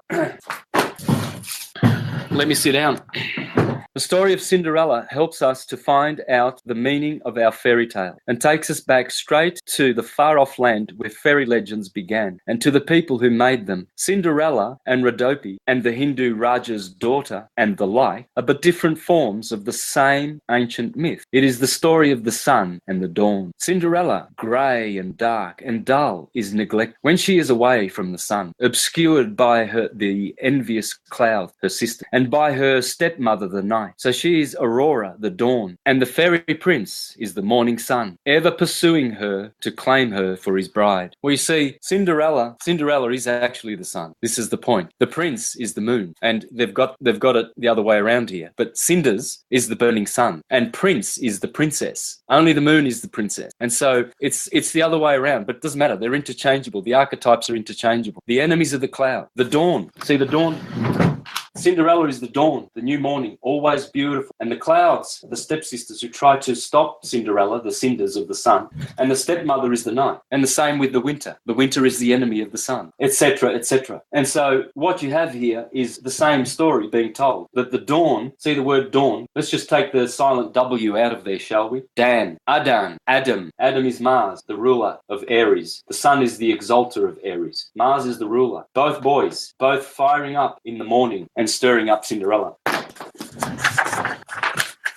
Okay, Let's have a look, see what else we got in this book. Orpheus and Eurydice, Eros and Psyche, Jason and the Golden Fleece, of the labours of Hercules, of Sigurd and Brynhild, of Arthur and the Knights of the Round Table. There too, in forms which can be traced with ease, we have the stories of fairyland, the germs of the 1001 tales of the Arabian Nights, the narratives of giants and dwarfs and enchanters, of men and maidens transformed by magic arts into beasts and birds, of riches hidden in caves and bowels of the earth, and guarded by trolls and gnomes, of blessed lands where all is bright and sunny, and there are neither work nor care. Whatever indeed is strange or fanciful, or takes us straight from our grey, hard working world into the sweet and peaceful country of once upon a time, etc. Let me move on. What else have we got? Okay, Jason, the story of Jason, how it springs from the changes of day and night, and how the hero in his good ship Argo,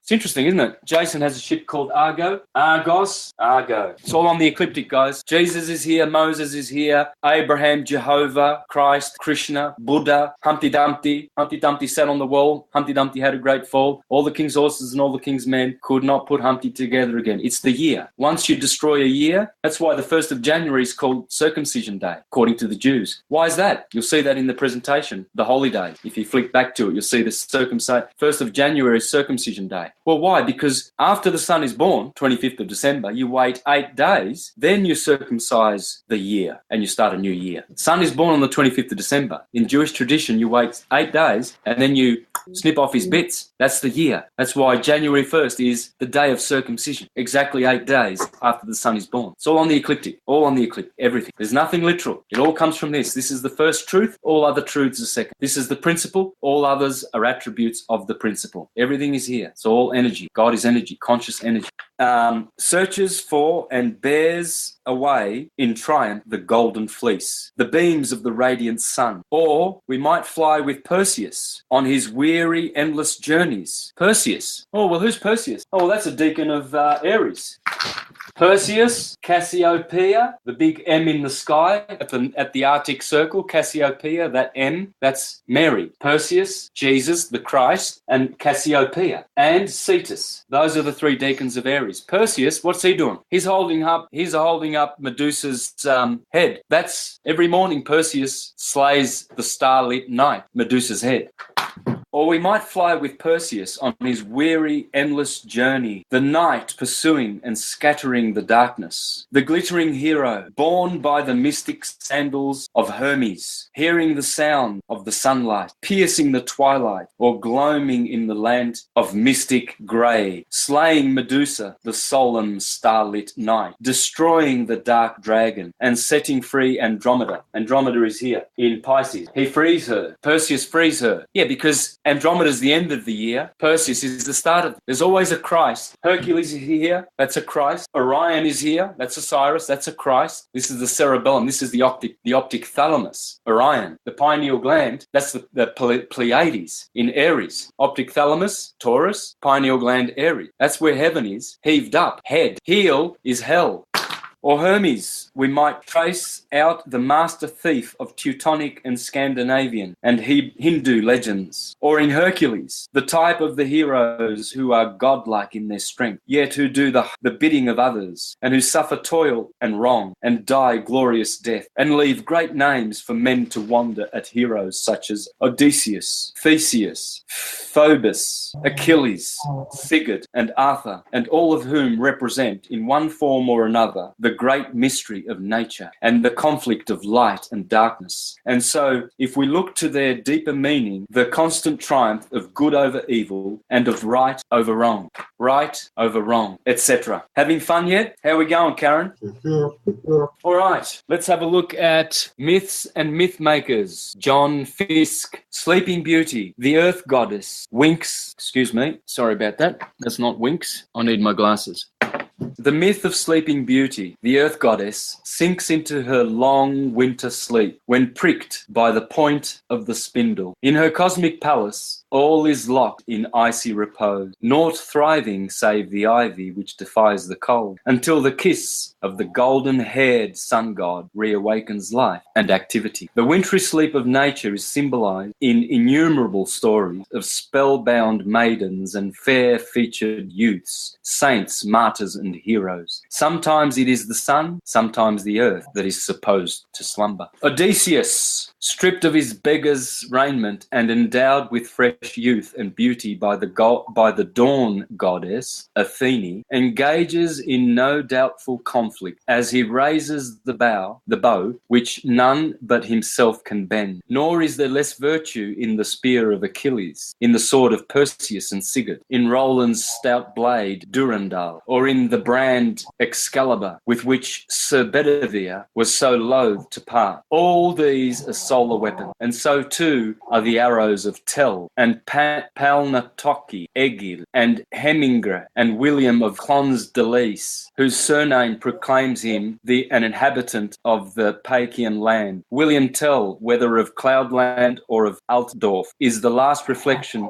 of the beneficent divinity of daytime and summer, constrained for a while to obey the caprice of the powers of cold and dark, as Apollo served Laomedon, and Heracles did the bidding of Eurystheus. But the sun, though ever victorious in open contest with his enemies, is nevertheless not invulnerable. At times he succumbs to treachery, is bound by the frost giants, or slain by the demons of darkness.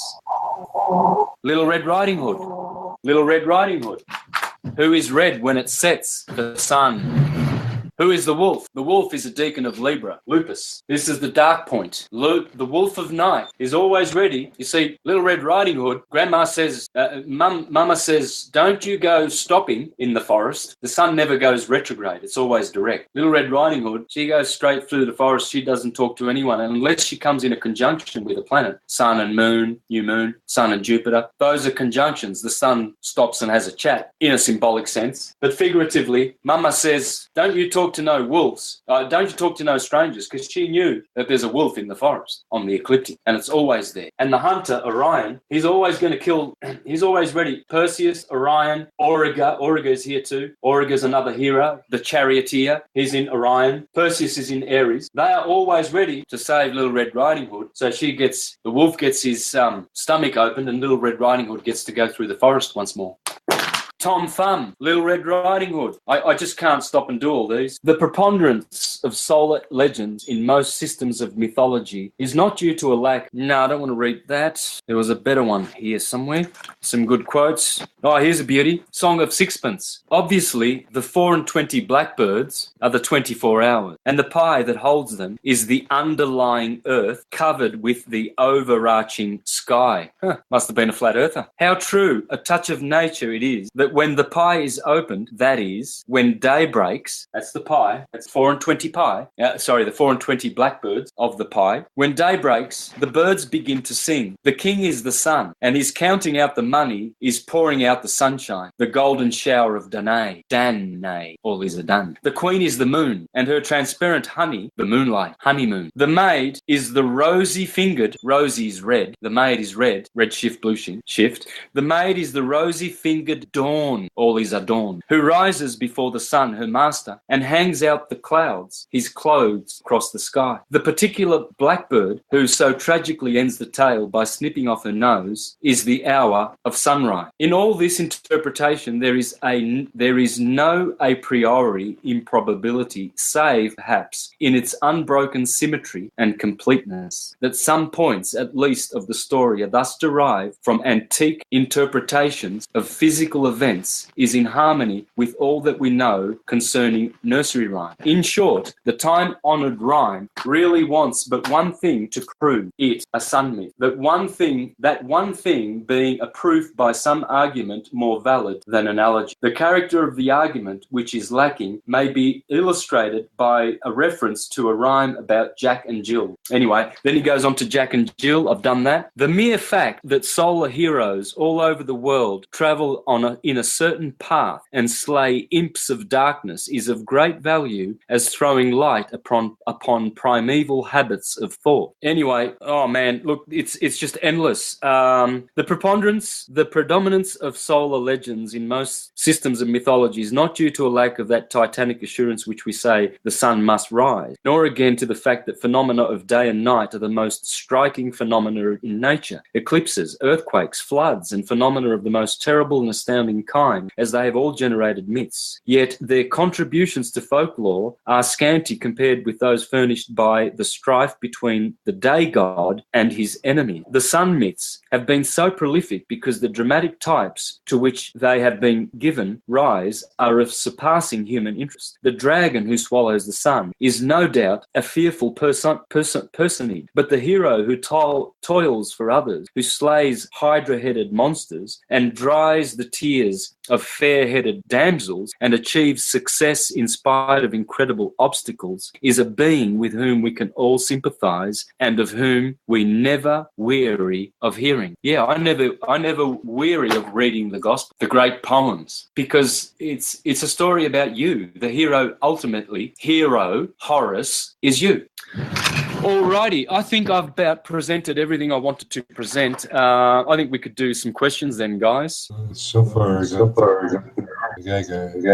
not really related. Do you have any take on the RH negative blood? Well, that's really off topic. Could we keep it to the topic, please? But, well, again, this is... Santos, questions that came in as you were going through the presentation. I realise there's going to be lots of questions because I touched on so many different subjects. The negative blood, this is obviously we see a preponderance of controllers, families that control humanity have this RH negative, and so I don't see it as majorly different, but just that it may have been modified. That's what Ammon Stop Productions are suggesting. Grace from the Power, I think her name is actually Grace Power, but anyway, that Monkey Blood documentary was very enlightened. I'd go on YouTube and check that out, Monkey Blood by Ammon Stop Productions. You'll get a lot more about it from them. I think they did a good job on that. Alrighty, so there's another question, Santos, from Time in the chat room. Where does New Jerusalem fit into that chart? New Jerusalem. Well, Jerusalem is a heavenly city. Okay, there is the New Jerusalem is the Jerusalem above. It's a spiritual city, and it's made up of the 144,000, the chosen ones. So this is all symbolic, and it's talking about the fourth dimensional, most probably fourth dimensional and fifth dimensional aspects of our universe. And what's going to happen is the New Jerusalem above, a higher dimensional Jerusalem, is going to its center of orbit, which is perihelion, is going to match with our timeline. In other words, it's going to come down. New Jerusalem, the new way of doing things, is going to return. It's basically just the real construct of this universe and how it's supposed to vibrate in the golden age. There's 4 different vibrations. There's the golden age vibration, silver age, bronze, and iron. We basically are still at the residuals of the iron age. So there's still a lot of suffering lingering on. There's still a lot of the old draconian elite families with their globalism agenda going, but they are being defeated by New Jerusalem or by Christ returning. This is how Christ returned. Christ means to be enlightened. Enlightenment is this. It doesn't happen any other way. When the Apostle Paul said, "You babes, Corinthians, I cannot speak to you the deep things of Christ because you are babes and requiring milk, the milk of the word." That's because they could never understand the literary Jesus. They wanted a literal model, like a little child wants training wheels on his push bike. He doesn't want to just learn without the training wheel. And some people are like that. They need their little training wheel models, which is the literal model. And they think that that is the only true part of the Bible, which is limiting and reducing, because the letter of the word destroys, but the spirit giveth forth life. And let me just share something else with you. Here is a quote by Jean-Dominique Crossan, historian, speaking about the stories in the Bible. He said, "My point, once again, is not that those ancient people told literal stories and we are now smart enough to take them symbolically, but that they told them symbolically and we are now dumb enough to take them literally." 180 degrees around here, of course. Yes, because the literalists, they are so smart. They think, oh, you see, God, the Bible has got all these literal stories in it, but we can interpret them symbolically because we're smart. No, they wrote symbolical and you're dumb enough to interpret them literally because you have been duped by the power of the scripture. Because the scriptures is there to divide spirit from soul. It's to divide the sheep from the goat. It is to put literal poison out there so that the mundane and those of a mundane intelligence do not grasp the spiritual, and it divides the sheep from the goats. It separates them straight down the middle. The literalists cannot be transcendental. They are mundane. Here is how it is described in Javadharma, a very important Hare Krishna Vedic book. And this is how he describes the same situation, because in their doctrine, Krishna also reincarnates. He reincarnated 5,000 years ago. And he had his little pastimes. He was a little boy and he was playing with his boyfriends and girlfriends and he was churning the butter and everything. That's not literal. Take it from the horse's mouth. Let's have a read. Sri Krishna, which is the Lord Christ, takes birth, performs activity and gives up his body. So how can his form be eternal? So in one breath we say, oh, Jesus Christ is eternal, but he died. But he's eternal. But he did die. He was crucified. But he's eternal. But he died. They killed him. Well, because it's not historical. This is where the sun dies and he's resurrected. This is where the sun dies and he's resurrected. This is where the sun dies at Judgment Day and is resurrected in Libra. That's where the sun dies in Cancer and is resurrected in the Feast of St. Thomas, 3rd of June, July. There's 4 crucifixions, literary. So Lahiri Masahaya asks, Sri Krishna's form is Satchitananda, ever existing, full of knowledge and completely blissful. Babaji replied, his birth, activities and giving up of the body have no connection with mundane matter. When they have, then why have they such descriptions been given in Mahabharata and other scriptures? Babaji answered, the eternal truth defies description, for it is beyond words. The pure soul, in his spiritual aspect, sees the transcendental form and pastimes of Sri Krishna. When he describes that supreme reality through words, it appears just like worldly, mundane history. Those who are capable of extracting the essence from scriptures, like the Mahabharata, experience Krishna's pastimes in a specific way. However, when people of mundane intelligence hear these descriptions, they interpret them in different ways. Well, see, these literalists may suggest that these are my opinion. They're not. They say, oh, yes, but we've got the Jesus, literal Jesus. Santos is a mystic. He's weird. He's made up all this. He went and got it from under a rock and he's proclaiming it everywhere, trying to deceive people with his truth, his opinions. I'm not responsible for any of that, guys. I did not originate any of that. That's not my will. That's not my tsuru. That's not my Mazarov. That's God's. That's all God's. I'm just noticing how we did it. That's all. I'm just showing you, look, this is how we did it. That's all I do. Okay. I'm a proper little pontificator, aren't I? Santos, I've got a few more questions for you here. Okay. Sleeping Rock Dragon asks, what type of calendar should one be using? Suni, what kind of calendar? Yeah, what type of calendar? Well, it should be the original calendar, which is the lunisolar calendar. Okay, so we should be dancing the sun and the moon together like this. This is the calendar we have. This is the true calendar that I just showed you, guys. It's the astrological calendar, but it should be lunisolar.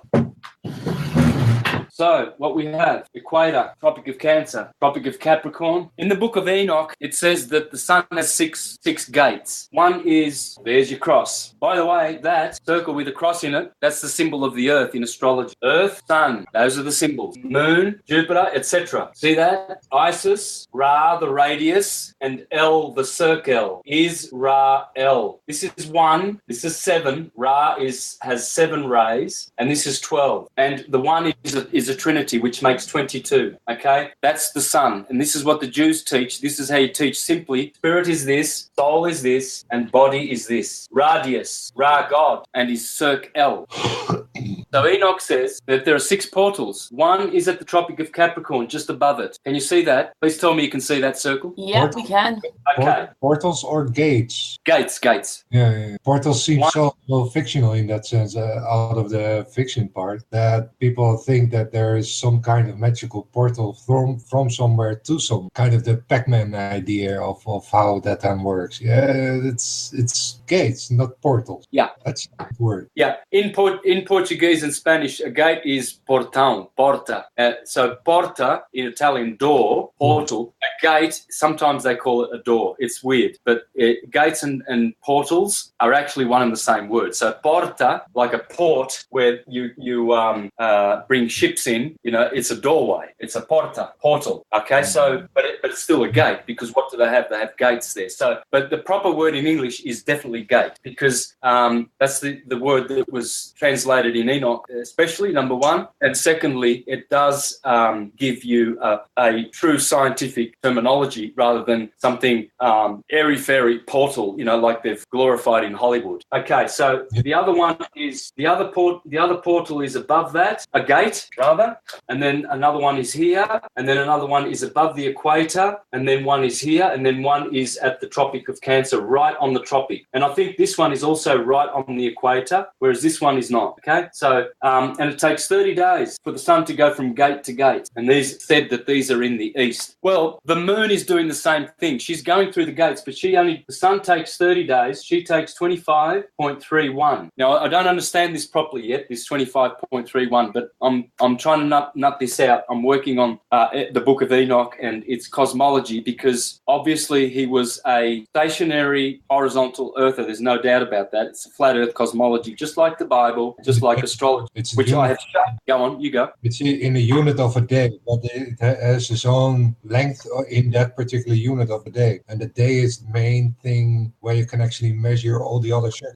Because it takes one day, in that sense, the 24-hour day, and then every other cycle is just according to that same cycle in another number. Yeah, so when the sun and the moon are together, it's called Kodesh, Shabbat. Kodesh, that's when the sun and the moon are together in the new moon. So when the sun and the moon are together every month, conjunct, you won't see the moon until she reaches the 16th degree either side. So waxing, or let's say from the northern hemisphere, that's the waxing moon, that's the waning moon, that's the waxing moon. So you will only see the moon at the 16th degree, okay? Because in between there, moon is invisible. She's under the beams, according to astrology. Cannot be seen. No planets, no moon. That is 7%. 7%. The next day, the moon increases 7% for 14 days. And that's why Osiris gets chopped up into 14 pieces, yeah? Well, those are the 14 lunar mansions under the ecliptic. Because every day she adds 7% of her light until she's a full moon 14 days later, okay? Now, that day when they are at the new moon, that's the Holy Sabbath. That's Kodesh. So that's the first day of every month, the 8th, the 15th, 22nd, and then the 29th, the 5th Sabbath of every month becomes the first, and that is Kodesh. Now, in the Julio-Gregorian calendar, big problem. There's nothing wrong with it. It works. It's overlaid on top of the astrological calendar quite perfect. No problems. Only it's a secular calendar because it starts in January. Yeah, or rather here. Can you see this point here? Yeah. Okay, because I can't see it, because maybe if I take it's in the video. Yeah, I just got I've got all the pictures of the photos of all the people in the chat blocking the bottom of my screen. How do I get rid of those? In the top you have the most left. In the middle, the most left one should be hide the participants. It doesn't matter. As long as you can see it. Did I hide it for you? Yeah, in mine. Yeah. Yeah. Now it shows. Otherwise, don't worry. Okay. Now you've seen this many times. Okay. People who've watched my presentations have seen me do this many times. So you know what this is. This does not need explanation. This wheel. In ancient Rome, March used to be called Primus. Second month, Secundus. Tertius, Quartus, Quintus. You get the point. March, April, May, June, July, August, Sept. Why is the ninth month? If you start in January, September is the ninth month. but sept means 7, because all of these months here were kept. The Romans changed these top 6. Well, they didn't change them. They were there. They were already there in the astrological calendar. They just used different names, but you can do this in any which way. But the point is, Primus began on March the 21st, like everything does, because it's number 1. And September 7 is always the middle of the year, the astrological year. So the Julio-Gregorian calendar, what they did was they shifted the start of the year from April 1st, and they did this up until 1748. In England, they always started the year here up until 1748, and they succumbed to the Julio-Gregorian calendar, the JC calendar, Anno Domini, Jesus Christ, Julius Caesar. And they started having the start of the year in January. And so the April 1st people, they were called April Fools because they respected March the 21st, the equinox. 10 days later, April 1st, is when you start the year in a secular way. But what they did was they shifted this 10-day thing from the 21st of December to the 1st of January. Now what you've done is you've taken the start of the year from its true spiritual home to its true secular home. Capricorn number 10 is the sign of human completion. The Kabbalistic tree, Kether, Malkuth, Ether, Urfa, 10, Aten, all these are 10. This, what was I saying? What was the point? I've just digressed a bit. Anyway, it'll come back, no problem. So what they did, as you can see, is they shifted the focus onto a solar year by virtue of having a fixed day. See, Easter's not fixed. It's a moon. It's a lunar solar festivity. So Easter, Good Friday can happen on the 12th, can happen on the 1st of April, but it'll always happen in Aries. Very, very seldom does it happen here in Taurus on the 25th of April, but it does reach Taurus. Easter Sunday, that is.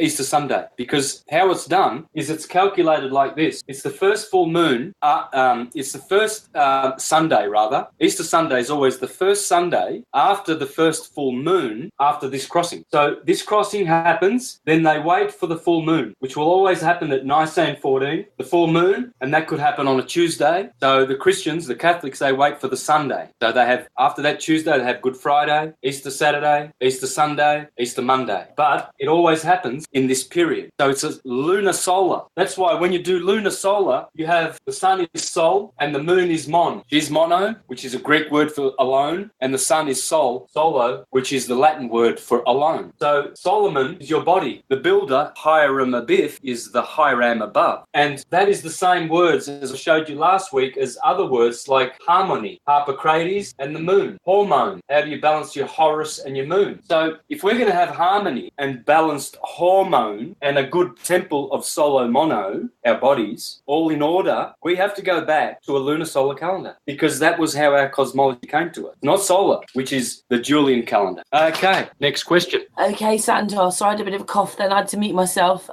Claudio asked, Santos, if he is rewriting the Bible in a positive sense. Well, that's a no-brainer, yes. Okay, then. Caroline said, would you mind asking Santos if he plans for offering classes, seminars in person in Australia? We'll be doing that soon. Yes, we're going to start retreats here, 2-week retreats, 4 times a year, 1 for each season. So what we're going to be doing is teaching all modalities of perfect living, permaculture, off the grid, detoxing, astrology, syncretism, all modalities, raw food living, vegan living, etc. There you go then. Do you know roughly when that would be, Santos? Well, this is the thing. I'm trying to get organised for that, but I think my preference would be. I mean, that's good, but the retreats are more one-on-one. But I think the best way to learn is like this. So what I'm trying to do is I'm trying to start these hangouts somewhere somehow to be actually a school with classes, so we can actually advance astrological wisdom. Because if I'm always touching on astrology, as I do, I syncretize everything. If I'm always mixing in syncretism in a coherent sort of a way, I will never actually be able to specialize in one area. Like, for instance, astrology. Astrology needs its own classes. We need to train up people how to interpret these energies along the eclipse. And that's what a competent astrologer is. Thank you, Santos.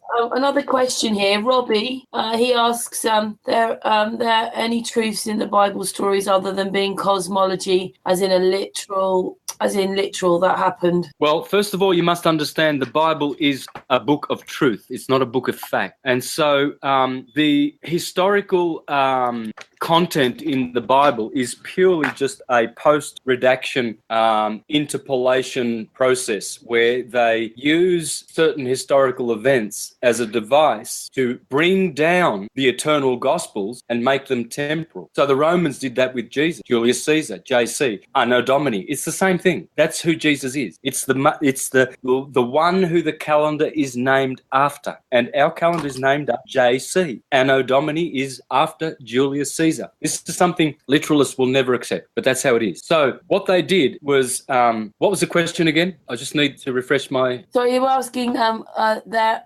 any truth to the Bible stories other than being cosmology, as in literal? Yeah. Okay, so what they did was they took the Gospels and they took 4 of them, Matthew, Mark, Luke, and John, and made those the canonized official version. And they excluded millions of ancient Gospels, Gospel of Thomas, Gospel of Judas. There's millions, because forever Gospels have been written. They didn't start writing Gospels 2,000 years ago. The Romans only empire. Empire uses history as a device to legitimize their empire so that now they have a savior and a God and someone that they can go killing other people for. He came, he told us a whole bunch of stuff. Now we're going to kill you for what he said, because you worship Osiris and Krishna and all of these other names. It's the same Christ in another name, but they're killing them because why? Because of the historical Jesus lie. That's why. He never came and he'll never return. This is the first coming and this is the second coming. And Perseus is always coming. You know, he comes in the morning, then he goes away at night. And then there's a second coming and a third coming. It's in the ecliptic. It's not in history. So we've got to understand that we're not looking for fact, mundane fact in the scriptures. We're looking for transcendental, eternal, atemporal truth. Atemporal. We're not looking for temporal bits. It's no use arguing about whether Jesus sneezed or whether he yawned or whether he blew his nose or whether he farted or whether he burped. No, he farted. Well, I'm going to kill you because you said he burped.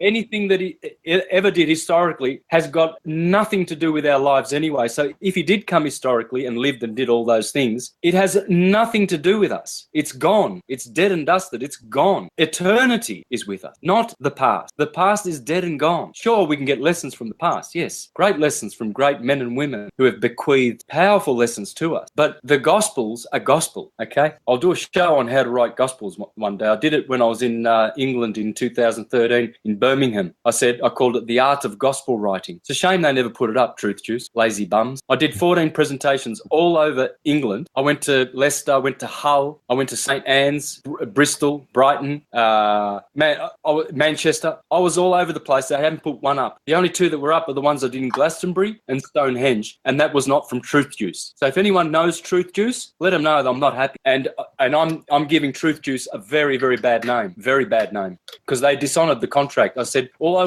don't want money. All I want is you to film the presentations and share them with the world. Not on my channel, on your channel. Give it to the world. And they didn't do it, okay? So the art of gospel writing. Tell them that you want to see that presentation and demand it. Lazy bums. Santos, there's another question from David Rocker. He says, what's Santos' take on when Jesus cast those demons onto the pigs? Again, the ecliptic is the teacher and the biochemistry of the ecliptic in your body. When you cast out demons, you are casting out undeveloped, bad, evil thoughts. You see, this shows you how literary the Bible is. Do you think that the God of the literal Old Testament would tell you to go into the promised land and kill all the children, all the old men, all the women, except for the virgins? We've got to keep those ones. Pretty handy. And the pregnant women, you cut their bellies open and you grab their unborn babies from their feet and you dash them against the crag. That's not literal. When the Quran says to go and kill the infidels, it's not literal. The infidels are the immature, undeveloped thoughts and emotions that you have. We all have. They are the little children because they are not childlike, they are childish. Because Jesus said we need to be childlike, but not childish. So if we've got these childish ideas about Jesus, Jesus was wearing nappies when he came as a God. Oh boy, the elements could have killed our Lord and Savior. He was in that manger, poor little Jesus. The manger is it's on here. So Christmas, which I'll show you how Christmas works. It's on here. The star, I'll do that later, hang on. Just put the Star of Bethlehem here, maybe just the 6 one. The 6-pointed star on top of the Christmas tree, or is it the pentagram? Anyway, that you can show is all on here. The literalism of the Bible is killing us, whereas the truth is transcendental and is freeing us. Okay, Santos, there's another question here. I know that you actually touched on this last week, but Time in the chat room wants to ask you, what was your take on Nibiru? Not much, because I don't accept the Zechariah Sitchin's version, model of it, and I believe that Nibiru is possibly just a phenomena that occurs within the dome. So obviously we know that we don't have freaking rocks flying through the dome and the comets and all that. It's all phenomena that occurs in the between the firmament and the dome. Thank you, Santos. Well, I haven't got any more questions right now. I might have missed a couple in the chat room, but that's the questions I had so far, Santos, I picked up. All right, well, I'll finish with one more thing. Aaron? Okay. I did have a lot more to share, but probably best to do it in another part. If we do a part 3 in the future, I want to continue from this, okay? Because I've got many examples of astrologers teaching how to do this. This is not, for some reason, people are so dumbed down that they think that this is my stuff. I see this everywhere. I see this when I'm having breakfast. I see this when I'm walking. You mean down they could see it as well, Santos? If they wanted to, they could see it as well. Sure. Okay. Here's Christmas. This is what happens at Christmas, okay? Christmas happens here in December, 25th of December. We already worked out that it's the start of a positive waxing cycle. It's AM, anti-meridian. It's that side. This is the positive side. This is the negative side. So when you look at it, realistically, what you've got here is this is positive. So this half gets a positive by action, by active. By passive, this is negative because it's below this line. Anything below is negative. So this quadrant is positive and negative because it's positive because of its action of waxing, but it's negative because of its reaction or passivity as a patient to being in this position here. Now, this, on the other hand, is positive by its waxing action, and it's also positive by position. Here we have positive by action up to this point, then it becomes negative. Everything here is negative by position and by action. And here you also have negative by position because it's actually waning. So you see that only springtime, which is the golden age, silver is the afternoon, autumn and winter is nothing but morning, afternoon, evening and night, spring, summer, autumn, winter. See your plus and your negative, because this is where plus happens. Sun exalts, resurrect on Nisan 17. All the action happens here. This chakra is called the Sahasrara chakra. Sahasrara, the top chakra, the crown chakra, yeah? Sahasrara. And Noah lands on Mount Ararat. Ra-T. Ararat. It's all about Ra, right ascension of meridian. All Ra, cerebram, happens here. So what we've got in the Christmas story is this. Orion and his 3 stars are pointing to Sirius in Cancer. The beautiful blue, brightest star in the sky is always here, on top of the meridian. That's where she lives. This is the Christmas tree. And you put your Christmas tree here at the bottom, you see Jesus is born in a manger. Well, the manger is here in Cancer. Because when you look up at midnight on Christmas, all through the Christmas, January and December and January, you look up at midnight and you'll see this star above your head. Not directly above your head, depends what latitude you're living on, but above your head in the MC, on the ecliptic. It could be that high if you're in Finland, but if you're in, say, Ecuador, Sirius will be right above your head. But the point is, it reaches the zenith at Christmas. You look up, you'll see this, Sirius, and you'll see the 3 wise men who followed the star of the east and followed it to where the star stopped above where the child was born, in a manger. Well, that's the manger because it's called the manger. It's called the honeypot in Cancer. It's an asterism in Cancer. And it's got a donkey.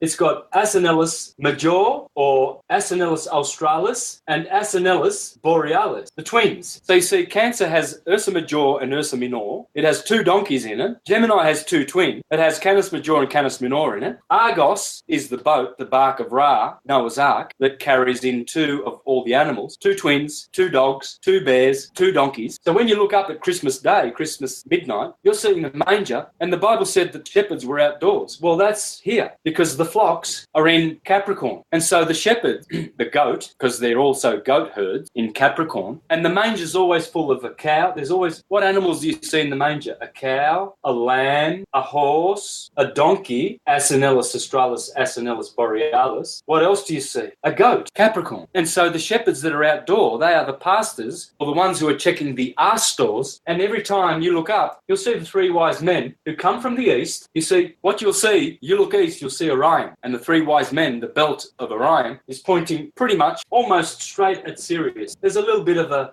you have to use your imagination. It's a little bit offset, only by about 4 or 5 degrees. But those three stars, they're always pointing to the east. And at midnight, they always stop at the zenith. And that's on the 24th of December, midnight. Sirius is there. Those guys are lining up with that, three wise men. The manger's all in order. Everything is on here, guys. Hercules, you're looking for Perseus, Pegasus, Cinderella, Humpty Dumpty, Pinocchio. Santos, when you said anybody else with nursery rhymes, so what's Twinkle Twinkle Little Star then? Well, again, a star twinkles, yeah? So it's acknowledging its light. How I wonder what you are. The reason you wonder what a star is because even the academicians and the mainstream scientists, they'll tell you something every day that's different about what a star is. They're changing their story every day if you pay attention because they're clueless. But out of the mouths of babes, twinkles, twinkle, little star, how I wonder what you are, up above the sky so high. So it's basically teaching children to be astrologers, isn't it? See our culture? Why do we call children young stars? Come on, youngster, do you want a gold star? You're going to be a star one day. Yeah. Sister. Brathios, brother. A brother is a breather. A buddy is a body. Say hello to my buddy. Why do you call him a buddy? You're talking about his body. So when you call your brother a brother, you're calling him a breather. Brathios, the breath of Ra. The star of Isis, your sister. Sarah. You see, Sarah, the wife of Abraham, this is how people think that everything's literal. Sarah was not literal. You know the Saraswati River in in India? It dried out. You see how the Bible says, and Sarah became barren, and she dried out and had no more progeny after she had Isaac. And then Abraham had to go to his concubine Hagar to have Ishmael. But Sarah only produced at the age of 90 and she was barren. It's talking about Brahma and Saraswati. The Saraswati River, it's going back to that historical moment, showing how historical events are used as devices to bring down the Gospels to the mundane level of empire. See, so you've got Brahma, Brahma and Saraswati. Sarah, and take the A from there and put it there. Abram and Sarah. And Sarah is Ceres. Ceres is the cerebram. That's why you have at the 15th of April every year, you celebrate Cerealia. And the 15th of April is where the analema crosses over, the midpoint of the figure 8 analema. That point there, when the sun goes up, that's the 15th of April. When it goes down, it's the 29th of August. It's called the beheading of St. John the Baptist Day. Why is the 29th of August, when the sun is going down, coming down here, waning, and the 29th of August is smack bang right here in Virgo, and the Virgin was the one who danced for Herod. Herod is the sun, hero. Herod is the hero, the son. And Virgo, King Herod says, dance, and I will give you half of my kingdom. And she said, I don't want half the kingdom, I want John the Baptist's head. And they put that on the 29th of August, right where the sun crosses over. Here is the equator, here is the Tropic of Cancer, here is the Tropic of Capricorn. That date there is the 15th of April, Cerealia, the birthday of Sri Ram, and then on the way down, it's the celebration of the beheading of St. John the Baptist. Well, St. John the Baptist Day is here. It's pinned to the June 21st solstice. And his cousin, who's 6 months younger, his birthday is pinned to the 21st of December solstice. John the Baptist says, he will go on increasing, I will go on decreasing. So the 24th of June, the birthday of St. John the Baptist is directly opposite the 25th of December, the birthday of his 6 month younger cousin. And he says, he will go on increasing and I shall go decreasing. It's the solstice. That crossing point seems to be also exactly the golden ratio between the tropics. If one is below, then the 0.61 is the one on top. Yep. And it happens to be actually lining up with the whole elevation data. When you exactly take that position as the center of the flower of life grid, then all the elevation lines up with the 4 pillars based on the flower of life, based on the main square. Well, the flower of life is magnetism. That's magnetic. That's how magnetism unfurls through that flower. It's a seed. It's a blueprint. That's why the scripture says that all animals come from their seed, and all trees and all plants come from their seed. Seed. Yeah. Blueprint seed. So Pinocchio, pineal gland. Occhio, like ocular, Yeah. means eye. So Pinocchio, he wants to be real, doesn't he? Because he wants to open up his third eye and hence not tell lies so his nose doesn't grow. He wants to stop being tricked by all the tricksters and he wants to grow and be a real man. That's what Pinocchio means. This was written by a Freemason in the 1800s and he was telling us the same story as all the other stories. Name your nursery rhyme, name your fairy tale, name your hero, and I'll put him on here and show you where he comes from. I never thought about nursery rhymes fitting into it all, Santos. Yeah, well, I haven't even done nursery rhymes, but what I'll do really quickly is I will... One other thing, Santos, Siri sees that the astrology fits into his work, don't you, Ceres? Yeah, completely. Oh, for sure. Explain your personal perspective and how the celestial sphere is actually working. And, well, yeah, I guess that we get confused by taking the Earth as a whole being the center of that, instead of actually taking ourselves as the center of the particular sphere, because it's your personal position on the plane what makes the focal point within the sphere on how it actually focuses us from above. And as you move over the plane, the wheel will turn the same, and then you have the time what will turn the wheel also. It's on its steady schedule, but your own position makes a difference as well. That's why they need your city of birth, because that actually aligns your longitudinal position on the wheel and how you have to look at the wheel and where then the horizon is. Yeah, spot on, brother. That's why astrology is a science of degrees, minutes, and seconds of arc, Noah's Ark. We don't muck around. We are the true scientists. We know the eclipse. We know how all phenomena occurs. We know how all religious theologies and sciences are based. We know all alchemy. We know all the secrets of the universe through the grace of God, the eclipse. Now, I'll just show you quickly. I'll flick through this. I haven't touched on the nursery rhymes, guys. Here is a whole presentation I've done, and I've used one of Aleister Crowley's wonderful books on nursery rhymes and his insights into nursery rhymes and the ecliptic. And that is in this presentation. So I'm going to be very generous here. I'll finish off with this, and I'm going to share this, just flicking through it so that the listeners can do their own research. Okay, here we go. Can you see my screen? Yep. Yeah. All right, this is another one of my presentations, unreleased. Okay, got volumes of stuff, guys. I'm going to click through here. Okay, so it says every nursery rhyme contains profound magical secrets which are open to everyone who has made a study of the correspondences of the Holy Kabbalah. These are the words of Crowley, actually. I just put them in there. Book 4. Okay, there you go. Old Mother Hubbard. What does it mean? Little Bo Peep. Notice the bow. Bo is Buddha. Okay. By 2. Little Miss Muffet sat on a tuffet. That's the tuffet. Toffet. Little Jack Horner, another Jack. It's the sun. Christmas pie. He's eating Christmas pie, is he? Oh, yeah, because Jack, the sun, is born at Christmas. Jack be nimble, Jack be quick. The Union Jack. There it is, what I showed you before, the Vatican. St. Peter's Square, obelisk in the middle, and you see all these are the 4 statues on top of the colonnade. 1, 2, 3, 4. This is the Tropic of Cancer.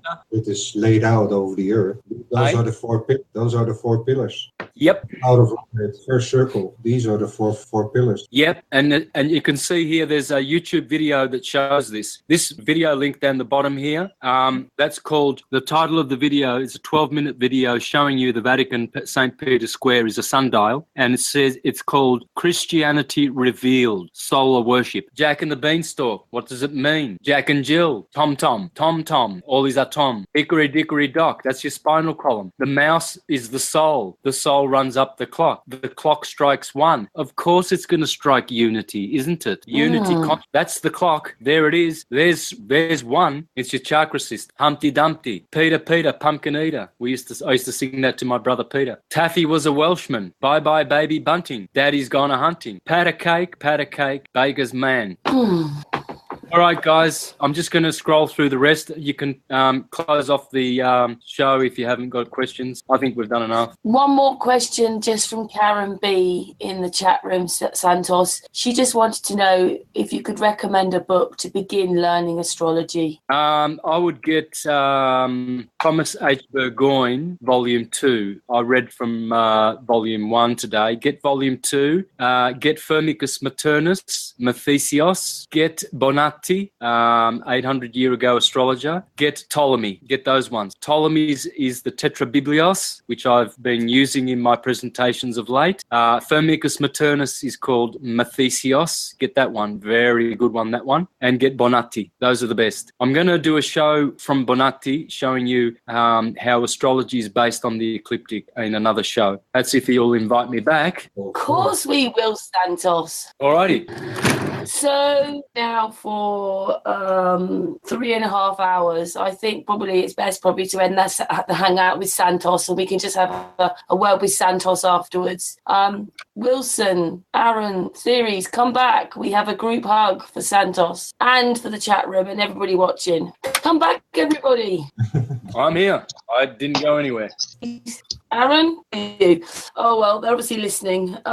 So much, Santos. We're amazed, as always. Thank you so much for all your explanations. And, yes, we want you to come back. And also, Aaron, I'm not sure where Aaron is, but you said you'd be interested in listening to Aaron again talking about his plan with the NASA. Yeah, well, that one needs a separate show altogether. But as for presentations, they need separate as well. But I will join that hangout when you do that with Aaron, because I'll be there to support for sure.